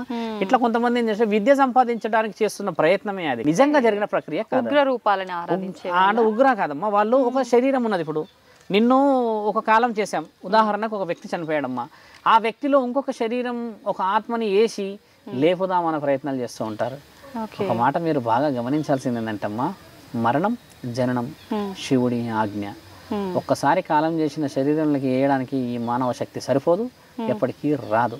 అలా ఎలా సులభంగా ఒక శరీరాన్ని నువ్వు వేస్తుంటే మహానీయుడు మహాముక్కంటే కళ్ళు అప్పగించి చూస్తూ ఉంటాడు. అంత శక్తి ఉందా వీనకని? మరి చెప్తుంటారు కదా గురుగారు, చనిపోయిన వాళ్ళని బ్రతికిస్తాము అని చెప్పి. రుజువులు చూపించండి కదా, రుజువులు చూపించండి అంటున్నాను నేను. ఒకవేళ మీరు ఆ రుజువు చూపిస్తే అమ్మ, సాధు లక్షణాన్ని నేను వదిలేస్తాను, ఆ పరమేశ్వరుడు లేడే లేడు ఈ మండలంలోని, ఈ మండలంలోనే లేడు, శివుడే లేడు అని నేను మీతో పాటే తిరుగుతా. అలాంటిది రుజువు లేదు, కాదు, రాదు. ఒక మానవాతీత శక్తులను సంపాదించడం దేవుడికి తప్పితే మానవుడు చేస్తున్నాడు. చూడమ్మా, దయ్యాలు ఉన్నాయని అంటాం, రాక్షస సంహారణ ఉందంటాం. భూమండలంలో 2 యుద్ధాలు జరిగాయి, సాగర సంగమం, దేవతలకి రాక్షసులకి. కాబట్టి రాక్షసులు ఉన్నాయని రుజువులు ఉన్నాయి. దేవతలు ఎలా ఉన్నారన్న రుజువులు ఉన్నాయో, రాక్షసులు ఉన్నారా అనేది రుజువు ఉంది. కానీ ఎక్కడా కూడా రాక్షసులు దేవుళ్ళని గెలిచిన రుజువులు లేవు. ఉన్నాయంటారా గురువు అని అడగండి, మళ్ళీ లేవు. రుజువులు ఉన్నాయి కదా, దేవుళ్ళని గెలిచిన రుజువులు ఉన్నాయా? ఎక్కడా లేవు తల్లి, లేవు. కాబట్టి నువ్వు అన్న ప్రశ్నకి ఒక ఆత్మని శరీరంలో వేసి బతికించడం అనేది ముమ్మాటికి అబద్ధం, అది ఎప్పటికీ నిజం కాదు. నిజం అయిన రోజు మీరు మా దగ్గరికి అంగరంగ వైభవంగా రావచ్చు. ఓకే, కాదు అది అది అయ్యే శక్తి నా పరమాత్ముడు ఇప్పటికి కాదు కదా, భూమండలంలో ఏ వ్యక్తికి ఇయ్యడు. ఓకే, అన్ని శక్తులు నీకు ఇచ్చేస్తే ఇంకా పరమాత్ముడు ఏం శక్తి అమ్మా, ఇంకా వాస్తవమే కదా, అలా కుదరదు. అయితే గురువుగారు చంద్రగ్రహణం సూర్యగ్రహణం అంటుంటారు కదా, చంద్రగ్రహణం సూర్యగ్రహణం విషయానికి వస్తే ఆ రోజు దేవుళ్ళు కూడా శక్తులు కోల్పోతుంటారు. దేవుళ్ళని మించిన శక్తులు ఎవరి దగ్గర లేవు, దేవుళ్ళ శక్తుల ముందు అవన్నీ తక్కువే అంటుంటారు. మరి అటువంటప్పుడు ఆ రోజు దేవుళ్ళు కూడా శక్తులు కోల్పోతుంటారు అంటారు, ఎలా కోల్పోతుంటారు? వాస్తవం చూడమ్మా, దేవుళ్ళు శక్తులు కోల్పోవడం అనేది అవాస్తవమైనది. వాస్తవమైన విషయం ఏంటంటే దేవుళ్ళు ఏం చేస్తారు అని అంటే అమావాస్య పౌర్ణమి ఈ 2 రోజులు ఉంటాయి. అయితే అమావాస్య రోజు ఏం చేస్తారంటే అమ్మ, చంద్రుడు పైనుంచి వెళ్తూ ఉంటాడు, సూర్యుడు కింద నుంచి వచ్చేసే తరుణం. అంటే ఒక భూమండలానికి ఇంకో భూమండలం అనుమతిస్తుంటది ఈ గ్రహణాల రోజు, ఈ అమావాస్య పౌర్ణమి రోజు 2 రోజులు. చంద్రగ్రహణం రోజు ఏమవుతుందంటే అమ్మ, ఇవి ప్రయాణం చేయవు, వచ్చేసి ఇక్కడే ఇట్లా ఉండిపోతాయి. అంటే ఒక స్థాయి మీద అక్కడే ఆగిపోవడం వల్ల సృష్టి వైపరీత్యం జరిగే అవకాశం ఎక్కువ ఉంటుంది అని. సూర్యుడు చంద్రుడు సృష్టిలో చాలా ముఖ్యమైన అస్త్రాలు మనకి, వాళ్ళ లేకపోతే ఈ వెలుగు కానీ ఇంకేదైనా నడవవు. వాళ్ళిద్దరూ ఆ సమయానికి ఆపినప్పుడు ఏమవుతుందంటే, బాగా గమనించాల్సిన ప్రశ్న ఏంటంటే, ఈ సూర్యుడు చంద్రుడు నడుస్తుంటేనే ఇన్ని చెడు కార్యక్రమాలు అధర్మంగా జరుగుతున్నాయి కదా, అలాంటిది వాళ్ళిద్దరు ఆగిపోతే ఎన్ని జరగవచ్చు అధర్మ కార్యక్రమాలు? బాగా గుర్తుపెట్టుకోండి. అంటే వాళ్ళిద్దరు సృష్టికి చాలా చాలా శక్తివంతులు కాబట్టి ఆ సూర్యుడు చంద్రుడు ఆగిపోయినప్పుడు దుష్టుడికి శక్తి ఎక్కువ వస్తుంది. అంటే చెడు ప్రయత్నం చేసేవాడికి శక్తి ఎక్కువ వస్తుంది. ఎందుకంటే పంచభూతాలు అక్కడ పని చేయట్లేదు, ఆగాయి. బాగా గుర్తుపెట్టుకోండి. అమావాస్య పౌర్ణమి ఏంటంటే పంచభూతాలు కూడా పనిచేస్తుంటాయి, కానీ ఒక్క టైం వస్తుంది ఇట్లా వచ్చి ఇలా జరిగిపోతారు వాళ్ళు. ఈ రోజు ఏమవుతుంది, గ్రహణాల రోజు అది అలా ఆగిపోయి ఉంటుంది అక్కడ. కాబట్టి చెడుని బాగా ప్రయోగించే వాళ్ళు పంచభూతాలు పని చేయవు కాబట్టి వీళ్ళు చెడు ప్రయోగాలలో చాలా మంది సక్సెస్ చేసినాము, చాలా సంపాదించమంటారు కదా. కానీ ఇంకొక విషయం ఏంటంటమ్మా, వీళ్ళందరూ ఈ దేవతామూర్తులకు శక్తులు ఎందుకు పడతాయి, ఈ దేవతామూర్తులకి ఆ సమయంలో ఎందుకు ఇబ్బందులు పడతాయి, వాళ్ళకు తలుపులు వేసేయడం గిడలేయడం ఎందుకు చేస్తారు అని అంటే, అలా వచ్చినప్పుడు చెడు ప్రభావం అయ్యి భూమండలం మీద పడుతుంది. గర్భవతికి కొంచెం పెడుతుంటాం, కడుపు పైన పెడతారు. వంటలు అన్నిటి మీద మనం గరికె తీసుకొచ్చి పెడుతూ ఉంటాం, వంట వండొద్దు, పాలు పొంగి, ఇలా కొన్ని ఎందుకంటారంటే పైనుంచి ఒక రకమైన సూక్ష్మం అంటే చెడు అనేది కిందకు పడుతుంది, డస్ట్. ఆ డస్ట్ వచ్చేసి భూమి మీద, అంటే అది ఎన్నో ఏళ్ళ నుంచి పైన ఉంటుంది కాబట్టి ఈ శరీరం మీద పడితే చర్మ వ్యాధులు వచ్చే అవకాశాలు ఉన్నాయి, రుజువులు చేశారు కూడా. అలాంటి కాకూడదని చెప్పి ఆపుతారు. దాని ముఖ్యమైనదే ఇది. ఆ గ్రహణ సమయంలో దుష్ట శక్తులు ఎక్కువ తిరుగుతుంటాయి కాబట్టి గర్భవతులు వాళ్ళకి ఏంటంటమ్మా, గర్భవతులు కొంచెం భిన్నంగా ఉంటారు. ఈ శరీరం ఏంటంటే నువ్వు ఏమైనా చేయగలవు, వాళ్ళు గర్భంగా ఉన్నప్పుడు కొన్ని పనులు అంత ఉత్సాహంగా చేయలేరు కదా, కాబట్టి వారికి రక్షణ కవచం అది. ఇప్పుడు మీరు అన్నట్టుగా దేవతలకు ఎందుకు వేస్తారనంటే అమ్మా, వీళ్ళు బయటకు వచ్చినప్పుడు చెడు ప్రభావం చేస్తున్న ఆ సందర్భాన్ని కొందరు దేవతలు మాత్రమే మీరు అనుకునే చేస్తారు. నారసింహుడు కానీ, మహంకాళి కానీ, శివుడు ముఖ్యమైన వాడు శివుడే. శివుడికి ఏ గ్రహణం ఏది పనిచేయదు, ఎందుకంటే ఆయన మొత్తం గ్రహణాలకే అధిపతి కాబట్టి ఆయనకి కట్లేనికి రాదు.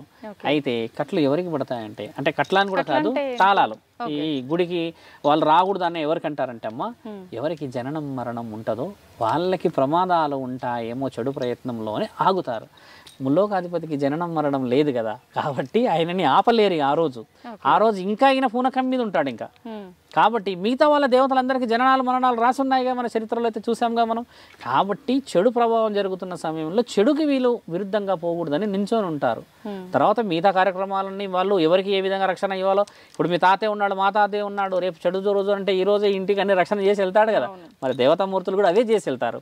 శివుడికి మాత్రమే మీరు అన్నట్టు గ్రహణ శక్తులు అనేవి ఎప్పటికి పనిచేయవు, ఎప్పటికి రావు. మిగతా దేవతల్లో మహంకాళికి మాత్రం కళ్ళు తెరుచుకొని ఉంటుంది, ఆ రోజు చూస్తుంది. ఎందుకంటే అర్ధనారీశ్వరి యొక్క భాగం కాబట్టి అమ్మ శక్తి ఏంటంటే ఏమి జరుగుతుందో వాటిని ఆవిడ చూసుకునే ఆ శక్తి కళ్ళు తెరిచే ఉంటాయి. ఎప్పుడైనా చూడండి, మహంకాళి పెద్దగా కళ్ళు తెరిచే ఉంటాయి. ఎప్పుడైనా చెడుని చాలా ఈజీగా చూస్తుంది. ఒక్కసారి పరమాత్ముడు అనుమతి ఇచ్చాడు అని అంటే ఆమె అవతల వ్యక్తిని ధ్వంసం చేయడం అనేది క్షణాల్లో జరిగిపోయే పని. అది మానవుల్లోకి తెలియాల్సింది ఏంటంటే చెడు జరిగే క్షణం అది కాదు, ఆ రోజు మంచు కూడా జరుగుతుంది. ఎందుకంటే శివుడిని కొలిసే ఏకైక ప్రత్యేకమైన రోజు ఏదంటే గ్రహణం రోజే. మిగతా దేవతలు ఎవరికి కూడా పూజలు అందని రోజు డైరెక్ట్గా శివుడే వింటాడు కదా పూజ. అంటే గ్రహణ సమయంలో కూడా పూజ చేసుకోవచ్చు ఖచ్చితంగా అంటున్నారా చేస్తారు. శివుడికి? శివుడికి గ్రహణ సమయంలో ఓపెన్గా పెట్టి పూజలు చేస్తారు కదా, ఎన్నో గుళ్ళు ఉన్నాయి అలాంటివి. మేమైతే ఆ రోజు తండ్రికి ఎన్నో మీరు అన్నట్టుగానే గంగని నెత్తి మీద పెట్టుకున్న వాడికి అన్ని విధాల అభిషేకాలు చేస్తారు. ఎందుకంటే ఆ రోజు స్పెషల్ డే. ఎందుకంటే ముల్లోకాధిపతి మాత్రమే వినగలడు ఓకే. ఆ విషయాలు, మిగతా దేవతలందరూ వినలేరు అన్నది అఘోరాలకి కానీ ఒక సాధువులకి కానీ ఒక స్వాములకు కానీ ప్రత్యేకమైన రోజు అది. పూజల పురస్కారాలు చెడు వారికి ఎలా సహకరిస్తాయమ్మా, ఓకే. భక్తిలో ఉన్న వారికి కూడా పరమాత్ముడు అలాగే సహకరిస్తాడు. ఆయన నమ్ముకున్న వాడిని అయితే ఎప్పుడు వద్దు చేయడు కదా. అవును. ముసలివాడి రూపంలోనే కనబడతాడని అంటూ ఉంటారు చాలామంది. మరి ఆయన పక్కన ఉన్నాడని అర్థం కదా. ముల్లోకాధిపతి కట్లు, మీరు అన్నట్టు కట్లు అనేది ఏంటంటే బంధన, కట్టు ఓకే. బంధన ఏనికి రాదు అంటున్నాను. అయితే గురుగారు ఈ మాసంలో కూడా మనకు 25వ తారీఖు చంద్రగ్రహణం ఏర్పడుతుంది అంటున్నారు కదా, ఏ సమయం నుంచి ఏ సమయం వరకు చూడండి, ఒక మనకి నేను గ్రహణం అన్నారు కాబట్టి సమయం చెప్పడం ఒక విధంగా అధర్మ వాక్యం. ఎందుకంటే ఓకే. ఆ సమయం చెప్పేసరికి ఆ సమయానికి మన వాళ్ళు అలర్ట్ అయి ఉంటారు, మిగతా సమయంలో కొంచెం ఉంటారు. కాబట్టి గ్రహణ సమయం అనేది ఏ సమయం వచ్చినా కూడా చేయాల్సిన ముఖ్యమైన కార్యక్రమం, ఒక స్త్రీలైనా చిన్న చిన్న ఇంట్లో పిల్లలున్నా ఎవరున్నా కూడా బయట అడుగు పెట్టి నెగిటివ్ థాట్స్ అని కూర్చోకూడదు. అంటే ఒక చెడు చేసే వ్యక్తి ఎలా ఉంటాడంటే అమ్మా, మన ఈ శరీరం ఉంది కదమ్మా, కొంతమందికి ఉట్టిగా ఏదైనా దిష్టి నిమ్మకాయలు కానీ ఇంకేదన్నా మిరపకాయలు అలాంటి ఇలాంటి పెట్టినామన్నా కూడా కడుపున వస్తుంది, తలనొస్తుంది అని అంటారు దాటితే. ఇలాంటి కొంచెం అల్పంగా ఉండే శరీరాలు, అంటే శక్తి కొంచెం వీక్నెస్ ఉన్న శరీరాలు ఎవరైతే ఉంటారమ్మా, అలాంటి వాళ్ళకి ఇబ్బంది అయ్యే అవకాశం ఎక్కువ ఉంటుంది. ఇక్కడ నిజంగా బలంగా ఉండి భక్తిలో ఉన్నవాడికి ఎవరు ఏం చేయనికి రాదు. అలాంటి వాళ్ళు కొంచెం మాకు భయం లోపట ఉన్నది అనుకున్న వాళ్ళు రుద్రాక్ష తీసుకొని శివనామస్మరణం చేసుకోవడమా, కులదైవాన్ని స్మరించుకోవడమా, లేకపోతే ఇలవెలుపులను స్మరించుకోవడమా, ఇది ఏది కుదరదు నాకు అన్న సమక్షంలో దైవానికి సంబంధించింది ఏదైనా పెట్టుకొని కూర్చొని ఉండడం మంచిది. లేదు మనం ఎంత చెప్పినా కూడా ఎవరు చూడాల్సిన వాళ్ళు చిరంజీవి సినిమాలు చూస్తారు అనుకోండి, అది వేరే విషయం. కానీ దైవానికి సంబంధించిన విషయాలు చేసుకుంటే గ్రహణం రోజు పరమాత్ముడే సాక్షాత్తుగా వింటాడు. కాబట్టి మన మనస్సుని మనం గెలుచుకునే తరుణం ఏ సందర్భానైనా పరమాత్ముడు స్వీకరిస్తాడు. ఇప్పుడు గ్రహణం రోజు ఇదే మనం వేరే వారి విషయాలు అడిగితే ఏమంటారంటే పాలు పొంగించకూడదు, తర్వాత అన్నం ఇలా చేయకూడదు అంటారు. మీకు ఇంతకుముందుకు ఏం చెప్పంటే కొన్ని గ్రహశకలాలు పైనుంచి పడుతుంటాయి చెడు, కాబట్టి వాటిపై పడితే మన చర్మ వ్యాధులే వచ్చిన సందర్భాలు ఇంట్లో ఉన్న వస్తువుల పైన పడితే అవన్నీ చెడు అవుతాయని అంటారు కదా. ఇల్లు ఎందుకు కడుగుతారు మరి? ఇప్పుడు చంద్రగ్రహణం రోజు నీకేం నష్టమే జరగలేదు, మరి ఇల్లంతా ఎందుకు కడగాలి? కడగకూడదు కదా, ఎందుకంటే పైనుంచి ఒకటి పడుతున్నది అనేది నీకు తెలియదు, కానీ అంతరాత్మక అయితే తెలుసు కదా. అందుకని శరీర శుద్ధి ఏదైతే చేసుకోవాలి అనుకున్నది గ్రహణం తర్వాత చేసుకుంటే ఏంటంటే ఆ చెడు ప్రభావం లోను కాకుండా ఉన్న ఈ శరీరం కాపాడుతాం. దైవనామస్మరణమే ఎందుకు చేయాలి? ఒక బాగా గుర్తుపెట్టుకోండి, గ్రహణం రోజు గ్రహణం అనగానే భయం వచ్చేసింది అందరికీ. ఆత్మలు వస్తాయంట, పూజలు చేస్తారంట, క్షుద్ర పూజలు వస్తాయి, వాళ్ళని లేపేస్తారు వీళ్ళని లేపేస్తారు అంటారు కదా. అది ముమ్మాటికి నిజమే. ఏం చేస్తారంటే ఈ దుష్ట శక్తులని చంపడానికని, ఈ దుష్ట పూజలు చేసేటోళ్ళు మంచోళ్ళని ఇబ్బంది పెట్టడానికి వీళ్ళ ప్రయత్నాలు వీళ్ళు పూజలు చేస్తూనే ఉంటారు. అలాంటి సమయం భయం లాగా ఉండేసి ఉండడం కంటే మనము కూడా మన ఇంటికి కట్టేసుకోవడం అయింది. ఒక పురోహితుడి ద్వారానో ఏదైనా పవిత్రమైన గుడికి పోయి అక్కడ నుంచి ఏదైనా తెచ్చుకొని ఇంటికి రక్షణ చేసుకుంటే పాజిటివ్నెస్ పెట్టుకోవాలంటున్నాను నేను. మీరు అన్నట్టుగా పురోహితులు చెప్పే తంతు ఒక సాధువు చెప్పే తంతుకు చాలా చాలా వ్యతిరేకత ఉంటుందమ్మా. నక్షత్రాలు తిథులు సమయాలు చెప్పేది పురోహితులు, సాధువు చెప్పిన విషయాల వివరణలు ఒక అఘోరా చెప్పే విషయాలన్నీ ఏంటంటే ఆ రోజు చేయాల్సిందల్లా ఒకటి ఏంటంటే పాజిటివ్గా ఉండడమే సేఫ్. ఇప్పుడు 10 మంది గొడవ పెడుతున్న దగ్గర పోవద్దు అంటే పోవద్దు కదా, మరి పోయి నిలబడ్డావు అంటే ఇక 10 మందిలో ఒకటే నిన్ను గుద్దుతాడు కదా. నేను అనేది ఏంటంటే వీళ్ళు ఏంటంటే 10 మందిలో మంచోడి దగ్గర నిలబడాలని నేను చెప్తలేను. వాడు మనోడే మనల్ని కొట్టడానికి కాదు, మనోడు వేరేవాడిని కొట్టేటప్పుడు కూడా గుద్దొచ్చు మనల్ని. కాబట్టి ఏంటంటే పౌర్ణమి అమావాస్యలు ఏది నక్షత్ర తిథులలో నీ అంతఃకరణ శుద్ధితో మనసుని గెలిచినప్పుడు ఏ 10 మందిలో కూర్చున్నా కూడా పరమాత్ముడి ఆజ్ఞతోనే జరుగుతాయి అన్ని పనులు. అది ముఖ్యమైన విషయాలు తల్లి. గురుగారు, గుప్త నిధులు అంటుంటారు, అసలు నిజంగా ఈ గుప్త నిధులు అనేవి ఉన్నాయా? ఈ గుప్త నిధులు మానవులకు ఏ రకంగా ఉపయోగపడతాయి? ఇంకొక విషయం ఏంటంటే గుప్త నిధుల కోసం వెళ్ళిన వారు ఎవరైతే ఉన్నారో వాళ్ళు మళ్ళీ తిరిగి రారు అంటుంటారు, ఇది ఎంతవరకు నిజం? చూడమ్మా, సృష్టి కార్యకలాపాల నిమిత్తం ఒక 100-150 సంవత్సరాల చరిత్ర వెనక్కి వెళ్తే మనకి ఈ బంగారు నాణ్యాలు కానీ వజ్రాలు వైడూర్యాలు ఇచ్చిపుచ్చుకోవడమే జరిగేది ఏదైనా వస్తు రూపాన. అలా జరిగిన తర్వాత మానవుడు ఏం కోల్పోయాడంటే అమ్మ, మొట్టమొదట ప్రకృతికి చాలా చాలా ఇష్టమైంది ఏంటంటే న్యాచురల్ అంటే ప్రకృతికి ఏంటంటే అమ్మ ఒక వస్తువు బలంగా ఉండాలి. పండు మనం ఇంజెక్షన్స్ ఇస్తూ ఉన్నాం ఇప్పుడు హైబ్రిడ్ అంటాం. అవును. అలా కాకుండా న్యాచురల్ ఫండ్ రుచే వేరే ఉంటుంది. మనం కొన్ని సందర్భాల్లో చూస్తాం. అవును. అంటే ఇవి ఎలా వచ్చాయి అని చూస్తే అమ్మా, కింద సాయిల్ అంటే భూమి కింద ఏమున్నాయి, మట్టి ఎర్రగా నల్లగా ఉండి నీళ్లు ఉండి ఈ యొక్క విలువలు. అయితే మీరు బాగా గమనించండి, ఒక చెట్టుకి శక్తి ఎలా వచ్చింది, బలంగా పండించి తీయటి పండించి ఆ మొదలంత బలంగా ఉండడానికి గల ముఖ్యమైన కారణం శాస్త్ర జ్ఞానాల్లో మహాముని వర్యులు తెలుసుకుంది ఏంటంటే, ఎక్కడైతే కింద బలమైనది బరువు అంటే బంగారం రూపంలో ఉంటుందో దాని వైబ్రేషన్ వల్ల చుట్టుపక్కల బలంగా వ్యవసాయం పండినది గమనించారు వాళ్ళు. పువ్వులు చాలా చాలా చాలా న్యాచురల్గా వెరైటీగా పువ్వులు పెరిగాయి, అది కూడా చాలా చాలా చాలా చాలా పవిత్రంగా. మొక్కలు చాలా బలంగా న్యాచురల్గా వచ్చాయి. వ్యవసాయము న్యాచురల్గా రోజువారీ దానికంటే దాని యొక్క స్థితిగతులు వేరు. ఇలా ప్రకృతికి సంబంధించింది గెలిచినాం అంటే భూమిలో ఉండడం చేత అవి చుట్టుపక్కలంతా వాతావరణం బాగా ఉన్నది. అయితే మానవుడు ఏం చేశాడంటే డబ్బుల గురించి అని తవ్వడాలు చేయడాలు ఇన్వెస్ట్ చేశాడు కదా. ఇప్పుడు రాను రాను రాను ఏం కోల్పోతున్నావమ్మా, నువ్వు బాగా ఆలోచించు. ఏ రంగం బాగా అభివృద్ధి చెందుతుంది ఇప్పుడున్న ఈ రంగాల్లో? వైద్య రంగం. అంటే మనిషి ఏదో ఒక జబ్బుకు పెడుతున్నాడు. ఎక్కడి నుంచి వస్తున్నాయి అవన్నీ? ఫుడ్, ఆకుకూరలు, ఎన్నిట్లయినా మనం వీఆర్ టేకింగ్ ఇండైరెక్ట్లీ ఒక అన్హెల్దీ. ఆ హెల్దీని కోల్పోతున్నాడు కదా మనిషి. ఈ హెల్దీ అనేది అక్కడి నుంచే వచ్చింది కదా. దాన్ని ఏం చేస్తున్నాడు మనిషి అంటే అదంతా న్యాచురల్ వదిలేసి బంగారము డబ్బులు ఇవన్నీ తీసుకుంటే అమ్ముకోవచ్చు అన్న ఆలోచన ద్వారా మనిషి ఏం చేస్తున్నాడు, దాన్ని తీసుకోవడానికి పోతున్నాడు. భగవంతుడి ఆలోచన ఏంటంటే, నా పిల్లలు హెల్త్ కోల్పోతున్నారు కాబట్టి దాన్ని తీయకూడదు, దానివల్ల మళ్ళీ మంచి మంచి వృక్షాలు, మంచి మంచి పుష్పాలు, కూరగాయలు ఏవైనా పవిత్రంగా పెరిగితే బలం వస్తుంది ఇండైరెక్ట్గా. ఒకప్పుడు 8 అడుగులు ఉండేవాళ్ళు, ఇప్పుడు 6 అడుగులు ఉండడం చాలా గగనం కదా. అలాంటి సందర్భం ఉండడం చేత అవి తీయనీయడు పరమాత్ముడు, ఇప్పటికీ తీయనీయడు. అవి తీసేస్తే ఇక మనం అనేది కాదమ్మా, మాక్సిమం 20 ఏళ్ళే ఇక బతకడు. మనకు బొక్కలు తర్వాత ఉన్న పేగులు ఇవన్నీ వెదగవి, ఇక జీరో. ఇంజెక్టబుల్సే కదా, ఇంకా జీరో అయిపోతాం. అవి ఇప్పటికీ ఉండడం వల్ల ఈ భూమండలంలో ఈ మాత్రమైన శక్తిని తింటున్నాం మనం. లేకపోతే ఇంకా ఎవరు పడితే వాళ్ళు తీసుకొని, ఎవరితో పడితే వాళ్ళు తీసేసుకొని ఏం చేస్తారు? ఒక విధంగా మన శరీరాన్ని మనం కోల్పోయిన వాళ్ళే కదా. ఎందుకు తీసుకొని ఇవ్వడంటే అమ్మ, అది దైవం మన కోసమే పెట్టింది. మనంతలా మనమే మన శరీరాన్ని పొడుచుకుంటున్నాం ఈరోజు. ఒక వ్యక్తి ఎందుకు రాడు అని అంటే చాలా మంది ఏం చెప్తారు, నాగబంధనం ఉందని అంటారు, ఇంకేమైనా బంధనాలు ఉన్నాయంటారు. ఏ బంధనాలు కూడా చేసింది దేనికంటే అమ్మ, దాని నుంచి వచ్చిన సాయిల్స్, ఫ్రూట్స్, వెజిటేబుల్స్ తినడానికని ఇచ్చిండ్రు, అంతేకాని దాన్నే లేపుకొని పోవడానికి పెట్టలేరు వాళ్ళు. అలా తీసుకుపోవాలంటే కారణ జన్ముని పరమాత్ముడు పుట్టించి తీసుకొని ఇచ్చే అవకాశాలు ఇచ్చేవాడు కదా. అలాంటి వదిలిపెట్టి మానవుడు ఏం చేసుకుంటున్నాడు అంటే, ఉన్న దాంట్లో తృప్తి అంటే అది పెరిగి చేసి ఇంత పెద్దగా తినాలంటే ఓపిక లేదు, ఒకసారి దాన్ని లేపుకోపోతే అయిపోతుంది. అంటే బంగారు గుడ్డు రోజు తీసుకోవాలి, కోసేస్తే వస్తుందా? మానవుడు చేస్తున్న పొరపాటు కూడా అది ఎప్పటికీ భూమండలం నుంచి ఉన్న నిధులు తీసేసి బాగుపడిన తరుణాలు లేవు, బాగుపడరు. పరమాత్ముడు ప్రత్యక్షంగా నించొని శిక్షలు ఇస్తాడు వాళ్ళకి. అలా ఎన్నో ఉన్నాయి, ఎన్నో గుడిలు ఉన్నాయి, గోపురాలు ఉన్నాయంటమ్మా, పవిత్రత కోసం ఉన్నాయి కదా. మైక్రో లెవెల్ ఆన్సర్స్ ఆలోచించాలి కదమ్మా. గుప్త నిధులు ఉన్నాయి, వాటిని తీసే అర్హత పరమాత్ముడు ఎవరికి ఇవ్వలేడు.